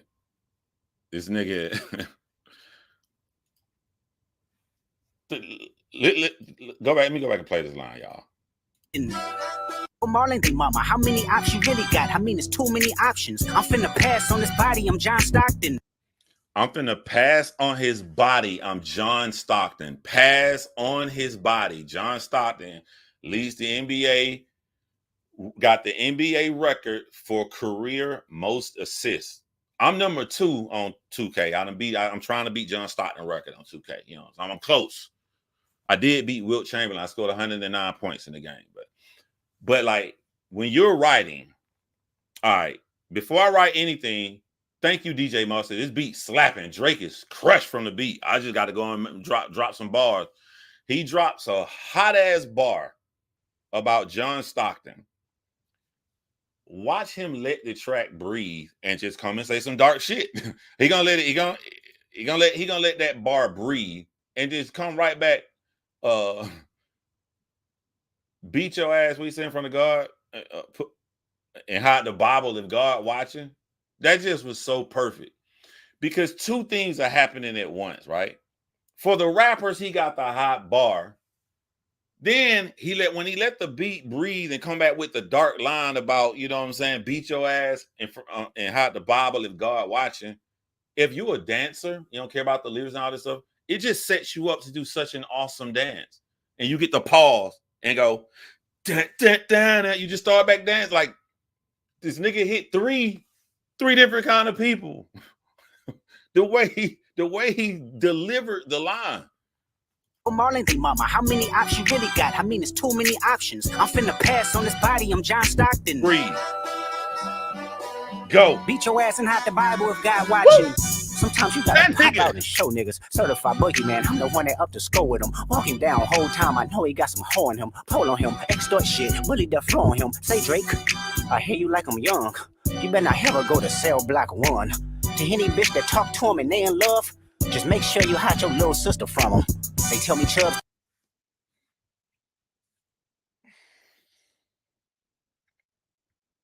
It's the dump down cadence. He didn't did every lyrical spasm, different kind of metaphor. He didn't did that shit on the other tracks. He's dumbing it down and make it more simple. And these simple lines are gonna last, bro. Because now you got the TikTok audience and everybody involved now. Like it don't take much to remember. You know what I'm saying? You better never go to cell block 1.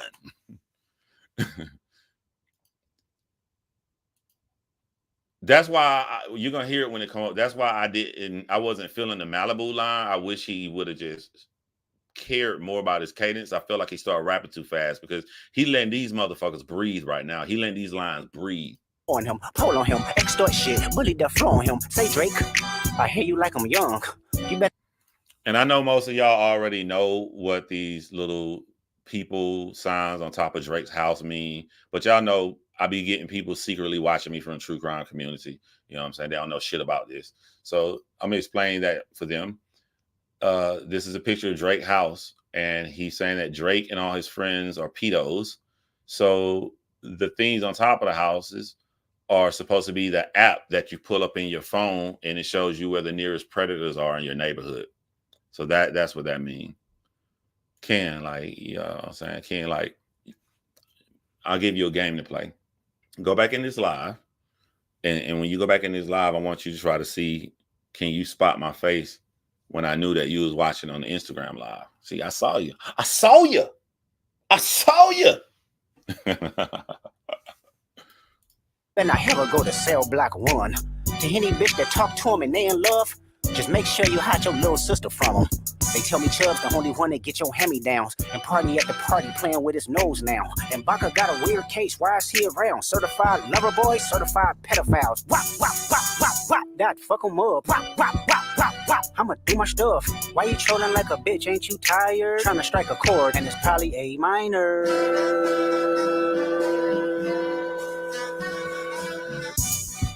They not like us. I want y'all to really think about that, right? When we write, rappers, like, there are things that happen. Like, I write, I remember I did the Pretty Little Fears verse, and there are things I thought, like, this is gonna land, women gonna like this part.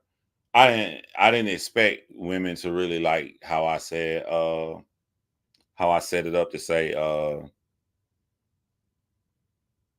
it was some on the version, you got to play in order to win. Like, you know, women afraid to take the chance of being in a relationship. You know, you can't win something if there's no game. So you're going to have to get off and stop being scared. I didn't expect that to land. But there are other lines you expect to land. When Kendrick is writing this song and that beat dropped right there, and Kendrick writes the A minor line and how he knows that's going to land. That beat drops out and then drops right back in. You know you got the audience mind because you know you just got a haymaker that you just landed. And he drops the most simplistic chorus ever. Once you hear They Not Like Us one time, the second time he says it, everybody going to be chanting. The first time you hear the song, They Not Like Us. Oh, this shit. He got you vibing after he just dropped a knockout line. That shit fucking, like, stuff. Why you trolling like a bitch? Ain't you tired? Trying to strike a chord and it's probably A minor. Drop it out. Drop it in. They not like us. They not like us. They not like us. They not like us. They not like us. They not like us. You think the Bay gon' let you disrespect Pop, nigga? I think that Oakland show gon' be your last stop, nigga. They cold foul, I don't know why you still pretending. What is the owl? Bird niggas and bird bitches, go. The audience not... I told you to defeat somebody, you destroy what they covet. For Drake to come out here and present the world, his crew, OVO, October's very own, it be successful merch. Michael Jordan give you a line of one of his Jordan sneakers. You got the owl on it. This is something Drake covets.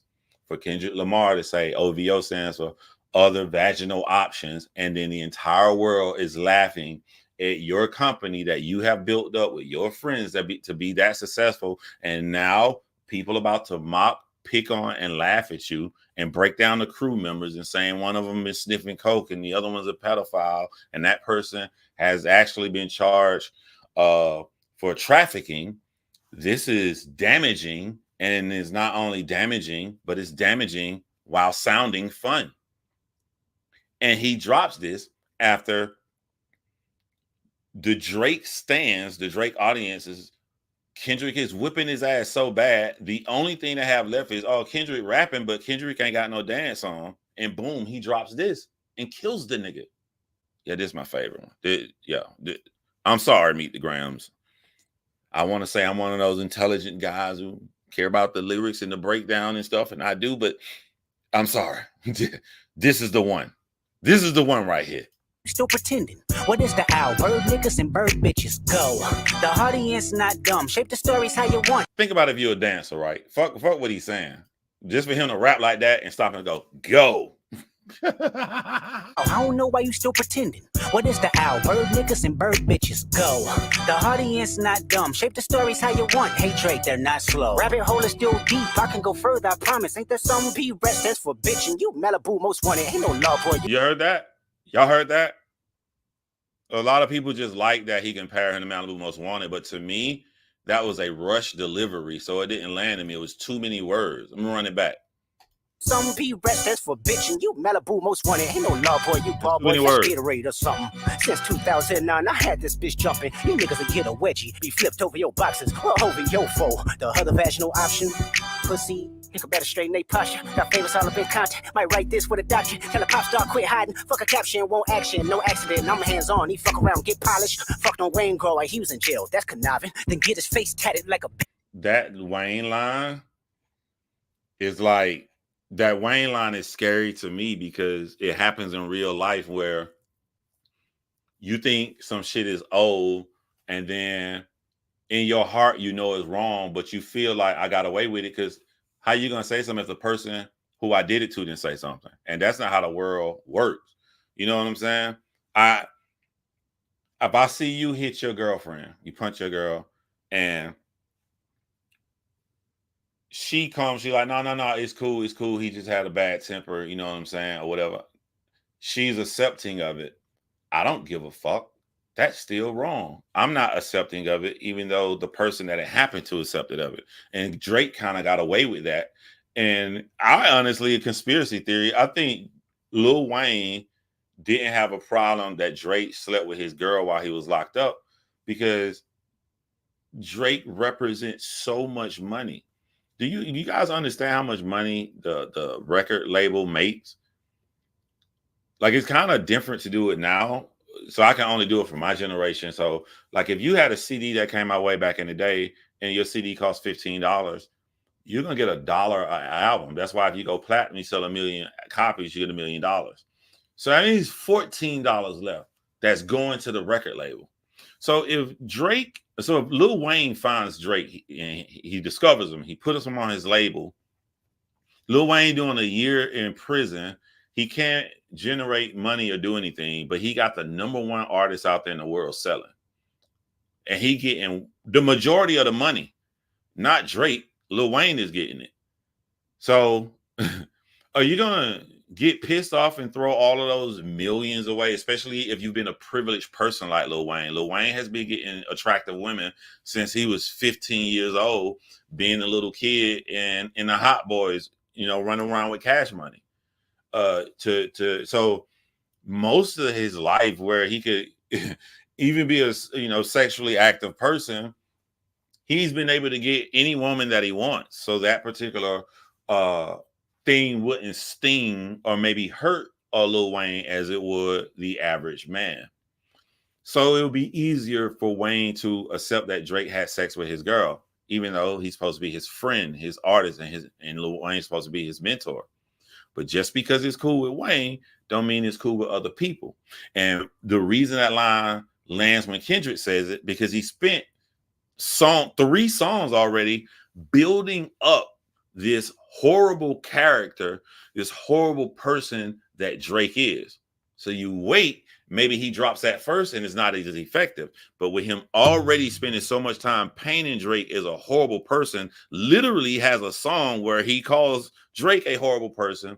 Now when he puts it in this song, it hits. It hits. You fuck your man.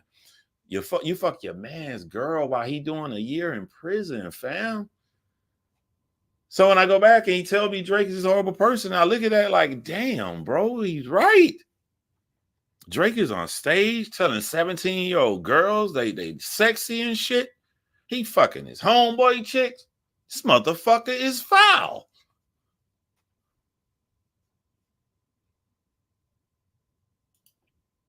Bitch apologizing. I'm glad D-Rose hands on. He fuck around, get polished. Fucked on Wayne Grower. He was in jail. That's conniving. Then get his face tatted like a bitch apologizing. I'm glad D-Rose came home. By the way, right here, as far as dancing goes, the cadence he's about to switch to with that rock. That's the best part of the song to me, right? Like the way he rapping it just, when I start watching people videos on this, you can look at the side of this. I've been watching a lot of videos, watching everybody reaction to this. Every person who video I watch play this song. When he gets to this, how he's switching up he's about to switch up his cadence. Everybody made that face like, everybody did that. Where in Family Matters or Push-Ups have you done that? Have you made a face like that? Where in any of Drake's songs about Kendrick that you done that? I didn't deserve him neither. From Alondra down to Central, nigga better not speak on Serena. And your homeboy needs subpoena. That predator moving flocks. That name gotta be registered and placed on neighborhood watch. I lean on you niggas like another line of walk. Yeah, it's all eyes on me and I'ma send it up the pot. Ay, put the roll label on me, I'ma get them dropped. Ay, sweet chin music and I won't pass the ox. Ay, how many stocks do I really have in stock? Ay, 1, 2, 3, 4, 5 plus 5. Ay, devil is a lie. Here 69 God. Ay, freaky ass niggas need to stay their ass inside. Ay, roll their ass up like a fresh pack of Zod. Ay, city is back up, it's a must, we outside. Ay. He wrote that motherfucker. When you in the club and you dancing to this, you're gonna dance harder when he gets to that part. And then guess what happens after that? Breathe and the simple ass chorus. You crunk, you lit, you got your drink, you jam into it, he got you in the right vibe. And now you may not even know the lyrics to the song, but you know how to say this right here. They not like us. They not like us. They not like us.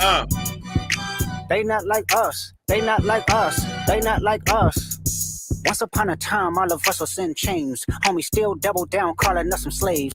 Atlanta. I'm finna run it back and just hear it in the sequence as I'm telling y'all. There's this super hot part that he rapping that he gonna get you right into it.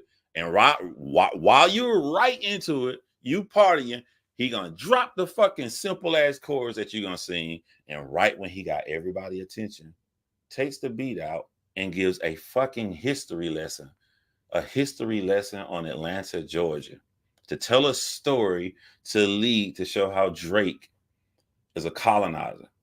If that's not the most strategic shit ever, Drake can't do this. They're not in the same league.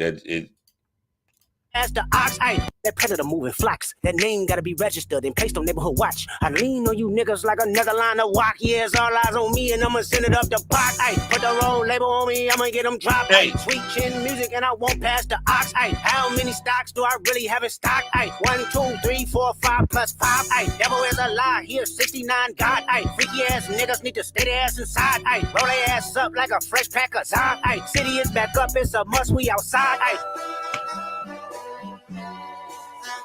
Chorus. They not like us. They not like us. They not like us. They not like us. They not like us. They not like us. Once upon a time, all of us was in chains. Homie still double down, calling us some slaves. Atlanta was the mecca, building railroads and trains. Bear with me for a second. Let me put y'all on game. Hold on, I'm gonna run that little part back, but I just want to stop and say, and again, in the art of war, going against anybody, when someone comes at you with something really, really strong, if you can kill that shit really quickly, you have taken their power. When someone comes with you with something really, really strong, they expect you to spend a lot of time on it. It comes across, just brush that shit off. Kendrick did a fucking Uno reverse on Drake. Drake drops Family Matters, and he tries to clown Kendrick, saying that Kendrick music sound like he talking to slaves. And in saying that, Drake literally putting down black people, and he's trying to prove to black people that he is a black person and that he's not an outsider. But only an outsider would say some shit like that. Someone who really values their heritage, their culture, would never say somebody is rapping like they're rapping to slaves. Kendrick Lamar makes a song right back and kills it quickly in one line. Like, he doubled down on it. He calling us slaves. Kendrick Lamar started this journey on Euphoria to make Drake be a part of indifferent to black people. That was Kendrick's goal. Drake saying that line helps Kendrick's goal.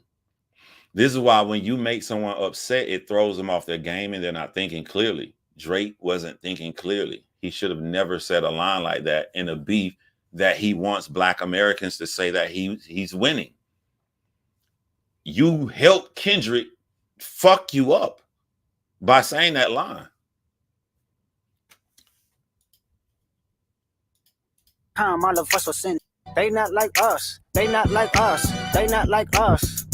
Once upon a time, all of us was in chains. Homie still double down, calling us some slaves. Atlanta was the mecca, building railroads and trains. Bear with me for a second, let me put y'all on game. The settlers was using town folk to make them richer. Fast forward 2024, you got the same agenda. You run to Atlanta when you need a check balance. Let me break it down for you, this the real nigga challenge. You caught Future when you didn't see the club. Hey, what, little baby, help you get your... As somebody in true crime, like, I love when people do a claim and then follow it with evidence. If you notice, I talk a lot of time. I tell you how I feel. After I do that, I'm explaining to you why I feel the way I feel on a certain topic. That's what he just did. He broke down the history of Atlanta and how Black people were being used, and it helped out white people who got money off of our backs. That's his claim on Drake. And as soon as he finishes, he goes in to show proof. He's showing proof by going through every Atlanta Black rap artist that Drake went and tried to do music to get their style, get their audience. That's great. I like that. Balance, let me break it down for you. This the real nigga challenge. You caught Future when you didn't see the club. Hey, what, little baby, help you get your lingo up. What, yeah, he said that. He said that. Thug make you feel like you a slime in your head. Hey, what, Quavo said you can be from Northside. What, 2 Chainz say you good, but he lied. You run to Atlanta. Hey, y'all on Instagram. No, you not a college. I'm looking up here because I'm live on YouTube. The family matter and the truth for the matter. Here was God's plan to show y'all the liar. This man is in the biggest rap battle beef of his life with serious consequences. And he's beating Drake so bad that he feels comfortable to hum on a song. Mm-hmm. He a fan, he a fan, he a fan. He a fan. He a fan, he a fan, he a freaky ass nigga, he a 69 God. And this part I like had me laughing because I'm like, Drake just brags about being able to fuck all these women, and Kendrick stripped Drake's power by clowning you for fucking a lot of women. Freaky ass nigga. He called him a freaky ass. Most guys will be happy like that, but he's making Drake feel uncomfortable about things that Drake covets. You want to destroy somebody, you destroy what they covet, and then the man will fall. And he a fan, he a fan. He a fan, he a fan, he a freaky ass nigga, he a 69 God. Freaky ass nigga, he a 69 God. Hey, hey, hey, hey, run for your life. Hey, hey, run hey, for your hey, life. Run for your life. Freaky ass nigga, he a 69 God. Freaky ass nigga, he a 69 God. Hey, hey, hey, hey, run for your life. Hey, hey, hey, hey, run for your life. Let me hear you say OV ho. OV ho. Say OV ho. When I first heard him say, let me hear you say OV ho. OV ho instead of OVO. It's just certain things you instantly know. I knew Drake built up this company, and now the entire world is going to be in massive audiences saying OV ho.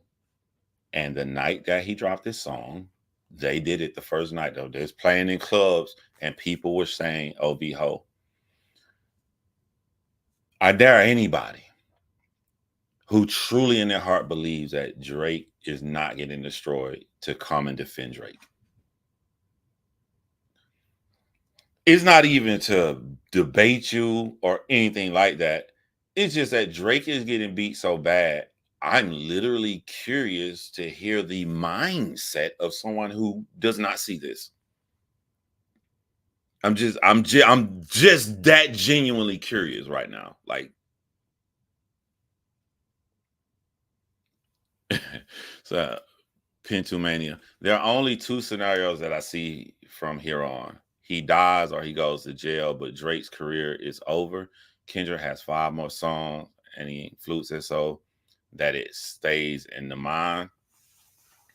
Yeah.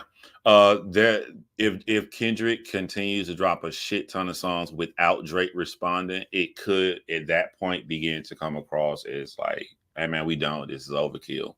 Instead of him remaining on this high note, I think that Drake needs to drop before Kendrick drop another one, or the beef be over with. He just put his songs in the vault in case Drake try to come back again in the future. That's one way Kendrick can mess it up.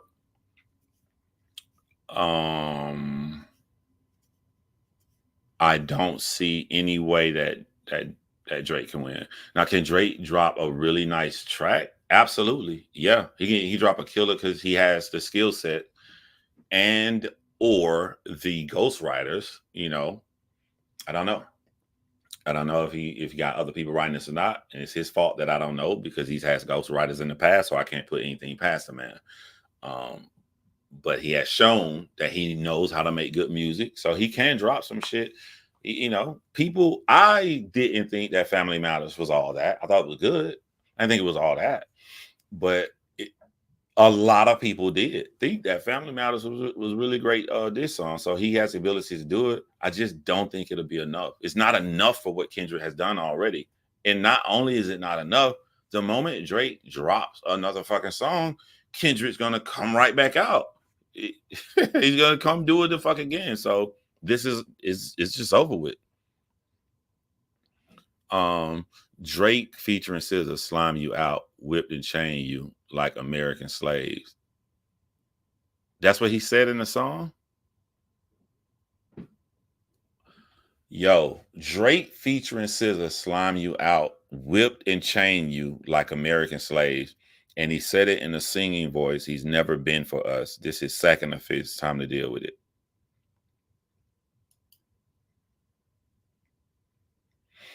And the issue isn't solely biracial. Drake's issue is, it is true that he is out of touch because he grew up in Canada.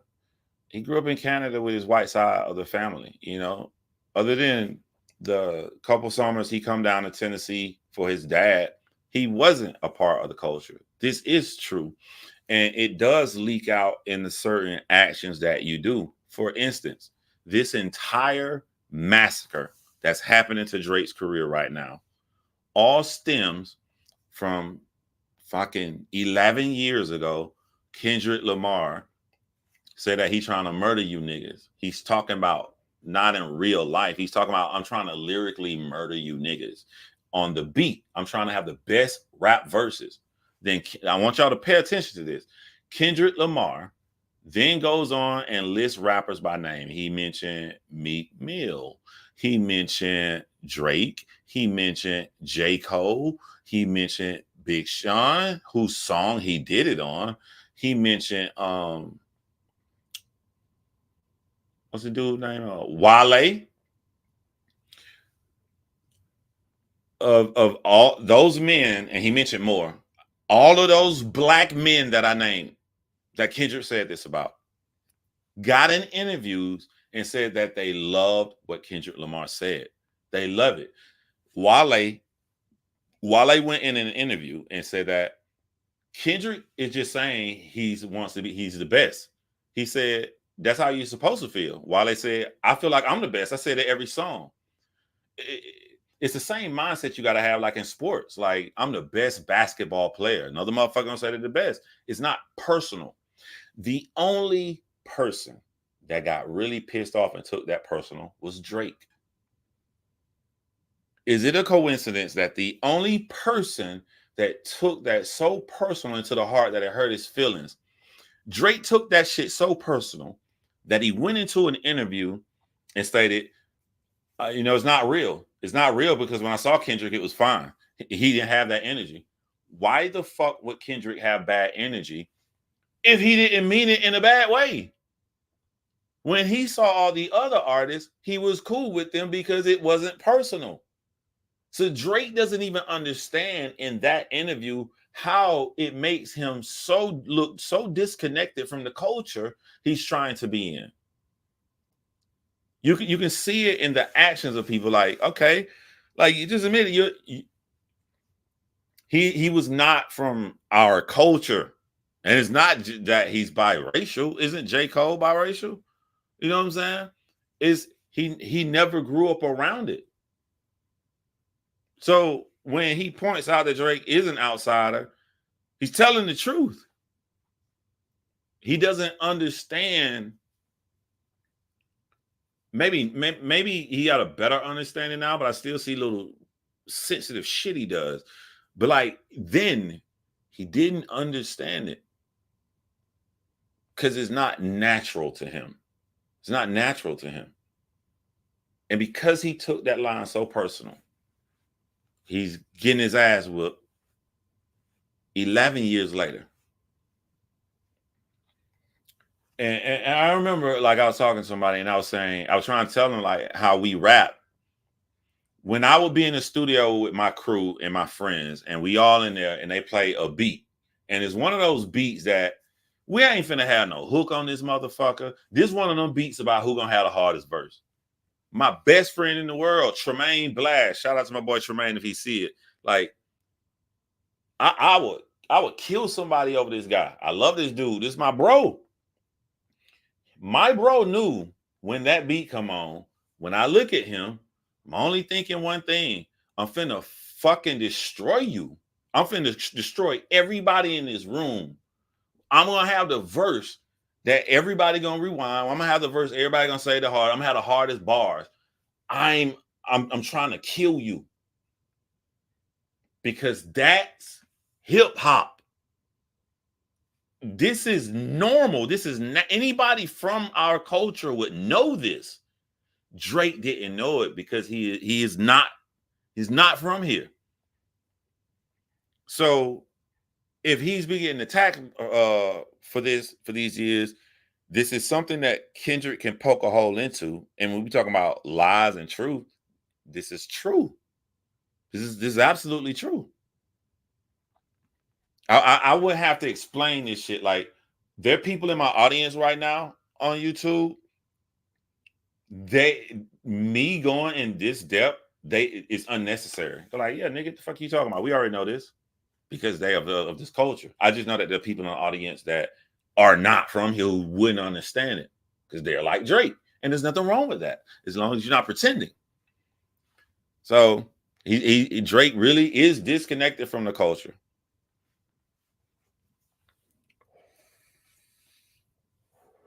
Caliber said he's so disconnected culture-wise that he couldn't spot that Kendrick was a maniac and shouldn't be messed with.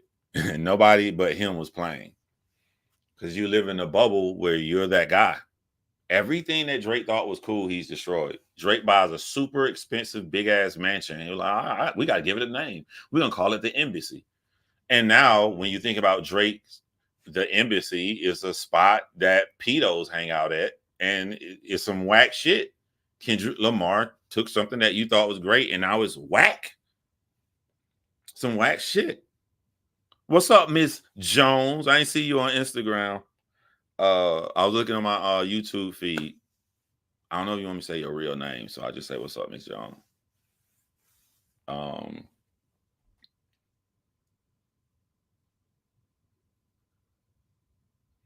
Yeah, in that song that I was talking about, he mentioned Jay Electronica, Big Crit. Kendrick Lamar said, I got love for all of you because it wasn't personal, but it hurt Drake. It hurt Drake to hear this. Let's see if I can find the interview. It's crazy that this would be his undoing. Let me see if I can find the interview.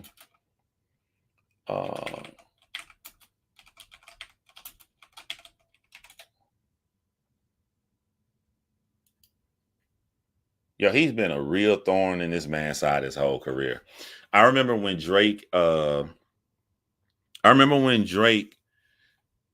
think he's working on his third album, and he was trying to take shots at Kendrick by saying, like, yeah, his album is great. He won all these awards, but I'm about consistency. You know what I'm saying? He was trying to apply pressure on Kendrick Lamar. Like, can he do it again? Can he drop another one? And then Kendrick Lamar drops a Pimp a Butterfly and win Grammy and beats Drake at every awards. Kendrick Lamar has 4 albums. Drake wins and got all these albums when Kendrick is not doing anything. But whenever Kendrick dropped an album, it got all the awards. It destroyed Drake every time, 100%, every time. that Kendrick will put out something. Let me see if I can find an interview. I think I found it.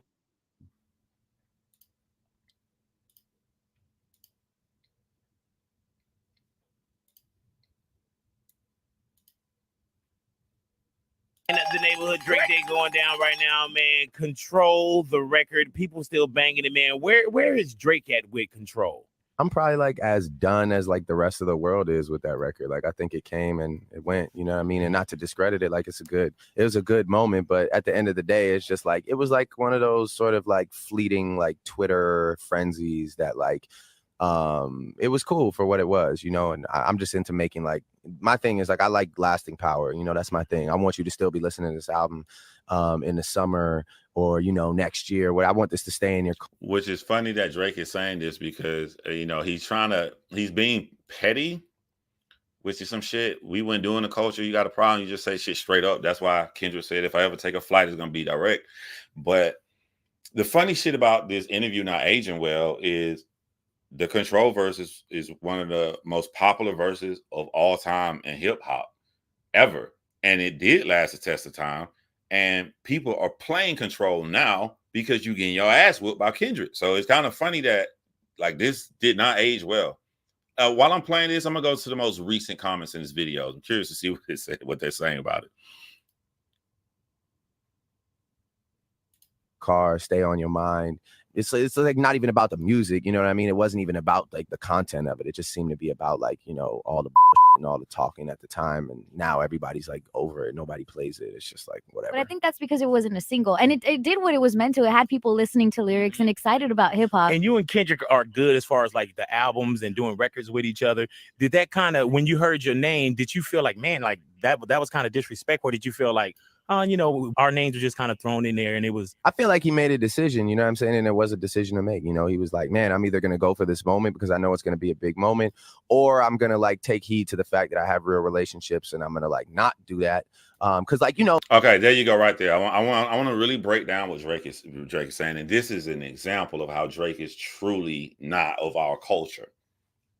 Drake basically just said Kendrick Lamar had a choice to do this verse and he was going to get a little moment out of it, or take heed to the relationships he has. So in Drake's mind, Kendrick Lamar saying that he's the best rapper and he's going to strive to be the best rapper would hurt his relationships.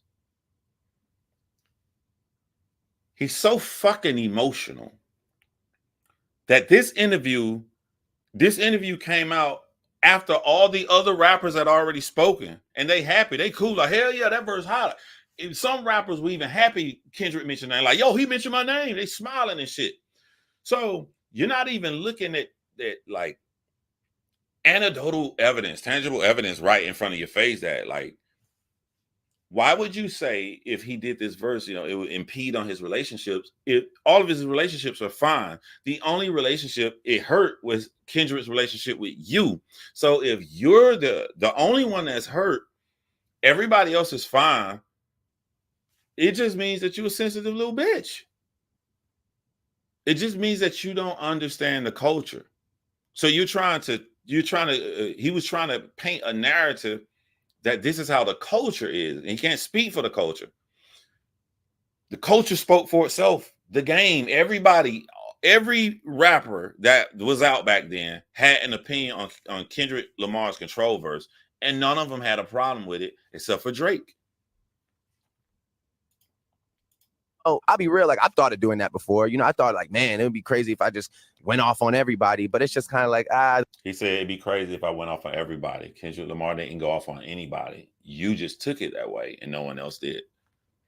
Where does it really get me? Then what? Then every time I rap, people are going to expect me to be confrontational, and when I'm not. I don't think he thought people knew his personal business like that. That was a fucking big ass error. Because, so I'm reading the comment from Instagram, y'all. So check it. Would that be more proof that Drake doesn't really understand the culture? Because you're around all of these strangers. I'm sorry, I paused because if y'all look on the side of the screen, Carcino is live right now. He's saying Kendrick strikes again. I'm like, is he talking about they not like us, or did Kendrick drop another fucking song this morning? But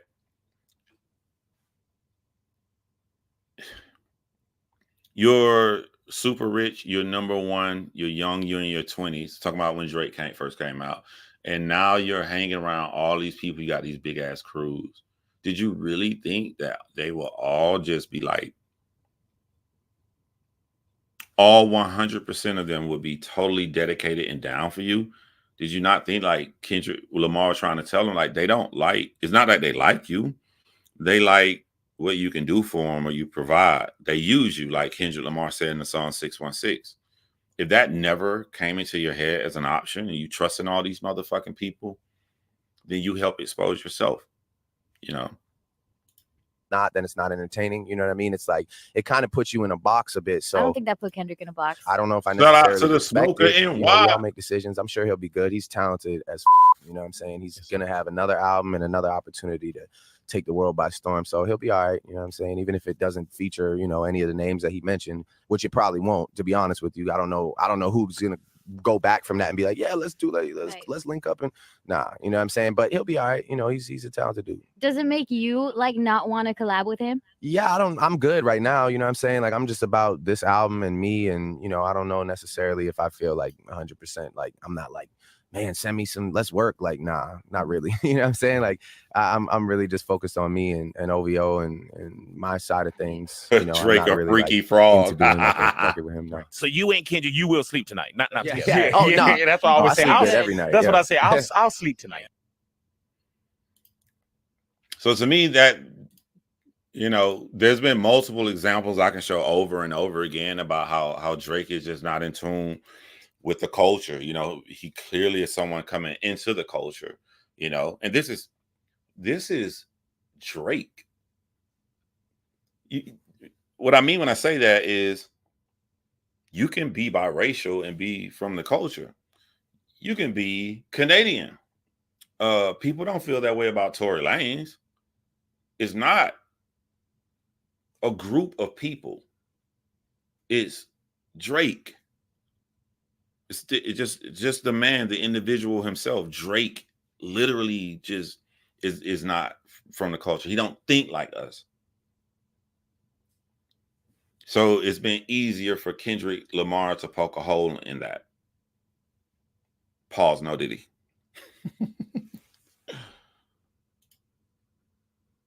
So what's been the secret hidden gems? Shit, there's no way I'm gonna name them all. The title of 616 in LA, Tupac Shakur's birthday, Father's Day.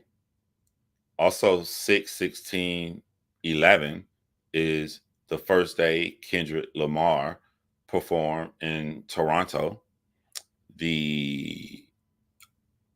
I think, is it the original owner of Twitter or the original owner of Instagram? I think it was Twitter found that information out. That's crazy when you got the fucking owners and shit digging into a battle rap beef.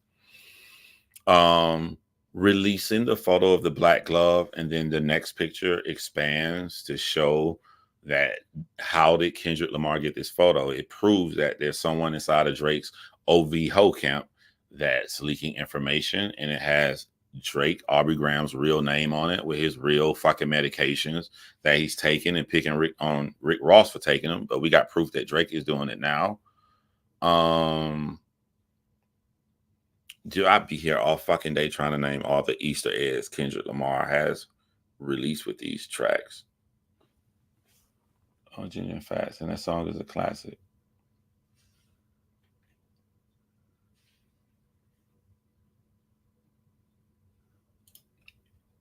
I don't see a comment from a Jin.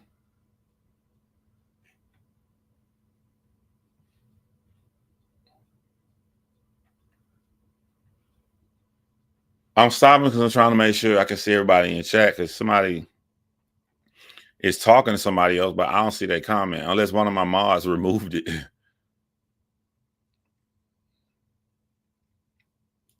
Damn, shout out to Darian. I didn't even see the donation, Darian. I appreciate that. I look at the StreamYard app, I need to look at YouTube more often because sometimes comments don't show on the StreamYard that's really on YouTube. So I apologize, Darian. Darian said, "Meet the Grams gotta be one of the most sinister songs in history as far as skill set. Who surprised you?" Oh yeah, I did. Let me ask y'all a question. Does Meet the Grams take first place over, like, as far as being sinister?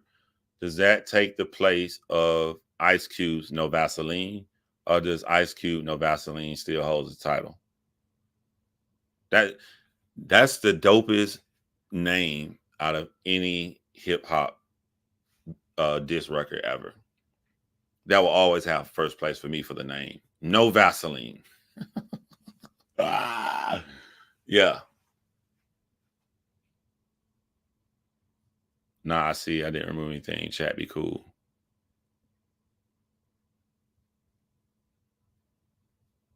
Oh, I see it now. When Jin said, Crit even said, and Mount Olympus asked me about that Kendrick shit that he ain't even really even dissed me on. Yeah. People responded. There was multiple tracks, but this is what I'm saying. What Drake don't understand. It's kind of hard to explain to somebody who not of the culture. The songs that rappers made about the control verse were songs that were made to show that these rappers can rap and they're great. They didn't make these songs because they have a personal beef with Kendrick. It's like they made those songs like if you're a boxer and I'll go on the ring and like, all right, let's box. I'll box with you. And we box. We don't hate each other. It's nothing. We're putting our skills against each other. They didn't make those songs to fight. Like, fuck you, pussy ass nigga, I'm gonna beat your motherfucking ass. They weren't fighting. They were challenging because everybody feels like they're number one, which is the essence of rap, of hip hop. Drake didn't understand that. So he took it personally.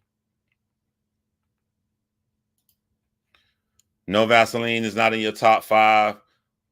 No, I'm not saying best beef song. I'm saying most disrespectful. I would put, I don't have an order, but like No Vaseline, Hit 'Em Up. To me, my favorite to this day, diss record is Cannabis Second Round Knockout. At that time, I had never seen no shit like that. And I never seen such a skilled lyricist before. Cannabis had everybody shook. They was afraid when he came into the industry because this was the pinnacle top of lyricism. And the way he just executed that with on LL, like, I know that song word for word to this day. Fucking over 20 some odd years later, I know that shit word for everybody know that shit like that. Watch me rip the tat from your arm. Look, Cannabis got the mic. Look, this is real influence. Cannabis got the mic on his arm. LL got the mic. Cannabis got the mic. You know who else got the mic? The mic on my arm. That should tell you how much. So I would always love that, man.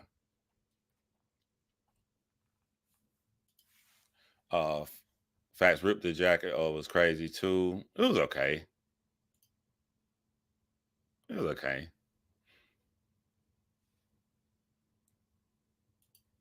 So not best, but most disrespectful. No Vaseline. Hit 'Em Up. Meet the Grams. You gotta throw that shit in there now. He didn't put that shit in history. Meet the Grams.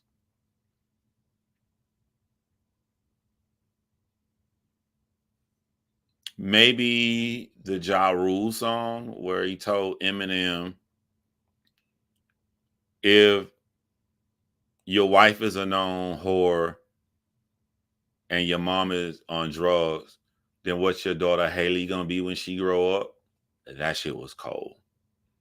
That was cold. I don't think Ja Rule get enough credit because everybody loved Eminem and it was easy to jump on Eminem's side. But like, if I ask somebody, can you tell me one thing that Eminem said that hit harder than that line that Ja Rule said about Eminem? Can you name it? If I do that, Eminem's biggest fans will not be able to answer that question.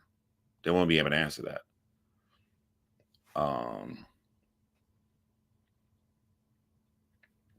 Exactly, Flo. This is a moment my kids gonna know about. Yeah, and all of us, we got to witness history. Motherfuckers gonna be in the barbershop. Where were you guys at the time when Drake and Kendrick was going at it? And we was there, and we get to tell people, oh man, like, you know what I'm saying? Like, I was shocked, and then Kendrick dropped this song, and I was chilling, and then I was getting ready to go to bed, and this motherfucker dropped another one. Yeah, this is a big moment that both these guys are a part of history. A part of hip hop history. Every magazine, every like national news and shit is talking about this shit. This shit is crazy. Restaurants getting lines of people down the street just because Kendrick Lamar mentioned it. Oh yeah, the bitching you. Yeah, the bitching you. Yeah, that was a cold ass diss song. My still off the top of my head, I say, Hit 'Em Up and Second Round KO are my two favorite diss songs of all time. Pop was the first person to get him dancing in the club. But Drake may be in some trouble because, like, I can see where somebody can play Hit 'Em Up in the club and then they can play They Not Like Us right behind that shit.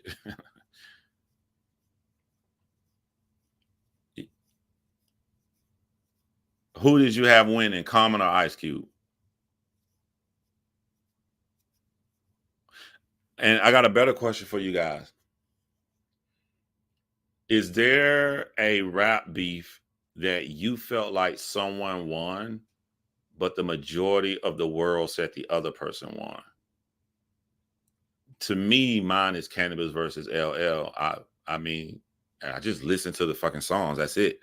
Listen to songs. I'm just like, they're not on the same level. Cannabis smoked the shit out of LL, but the world says that LL Cool J won because Cannabis' career went down and LL still had a career. But even at the time, I was like, what the fuck does that got to do with a diss record? Yo, my nigga, play Cannabis this song, play LL this song, Cannabis won.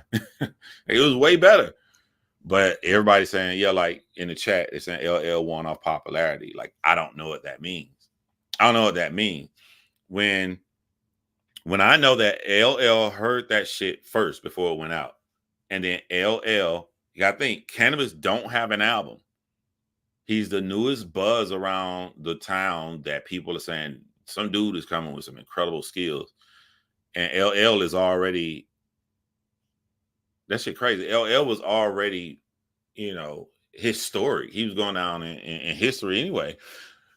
LL, to be at that level and you call a guy who doesn't have any albums and you beg this motherfucker begged Cannabis not to drop that album and drop that song. Okay, that would be like, to put this in the context, like that would be like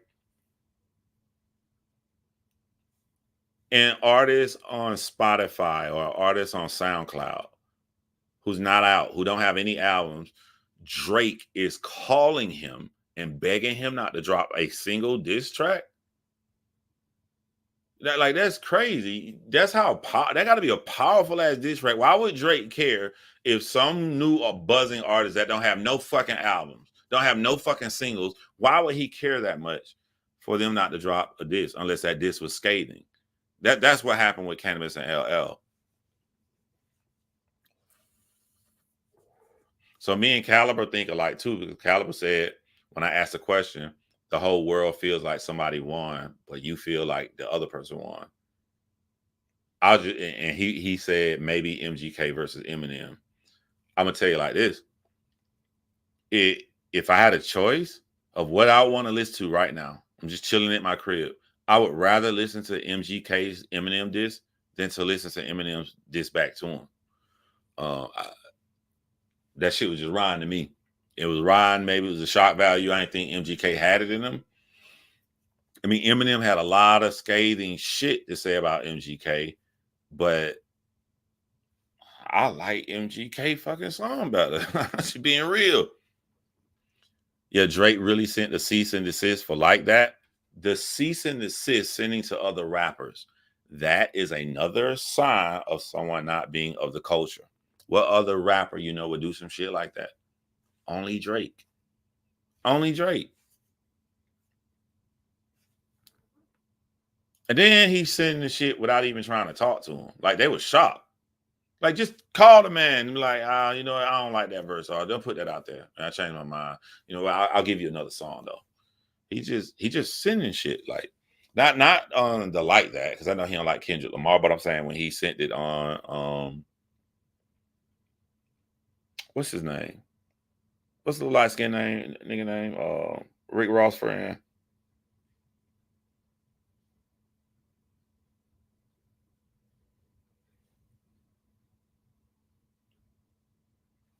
This is the real sign of getting old, right here live in your face.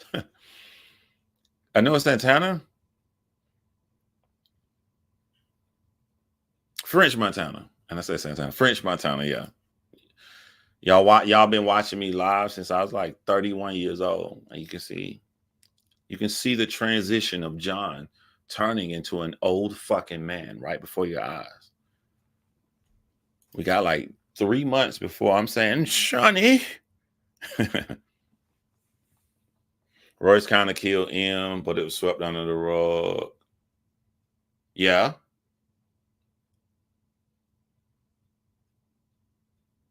Everybody think Mickey Fax won. I think Mickey Fax wiped the floor with Royce, but Royce pretty much ran. But yeah, man. Here's my prediction before I end this live stream, bro. Drake gonna come back from vacation and he's gonna respond. It'll be a cool little song, and then Kendrick Lamar gonna finish him the fuck off. Let's see how prophetic I am.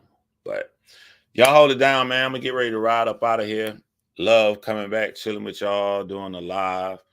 And I'll be back on this channel soon. I'll be back on this channel. I got some shit I'm working on in real life that I gotta do.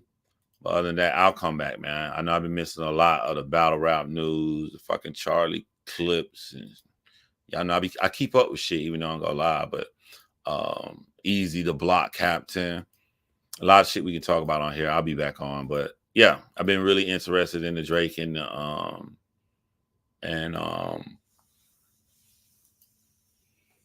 Kendrick Lamar. So I just want to come in here and get my analysis on it. But y'all hold it down, man. I'm gonna get up out of here. And shout out to my man Flo Easy, Roberto, the Smoker, NY, all the new people that came on and joined, Jen, all y'all.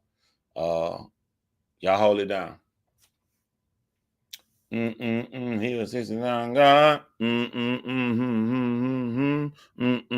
Better run from your life.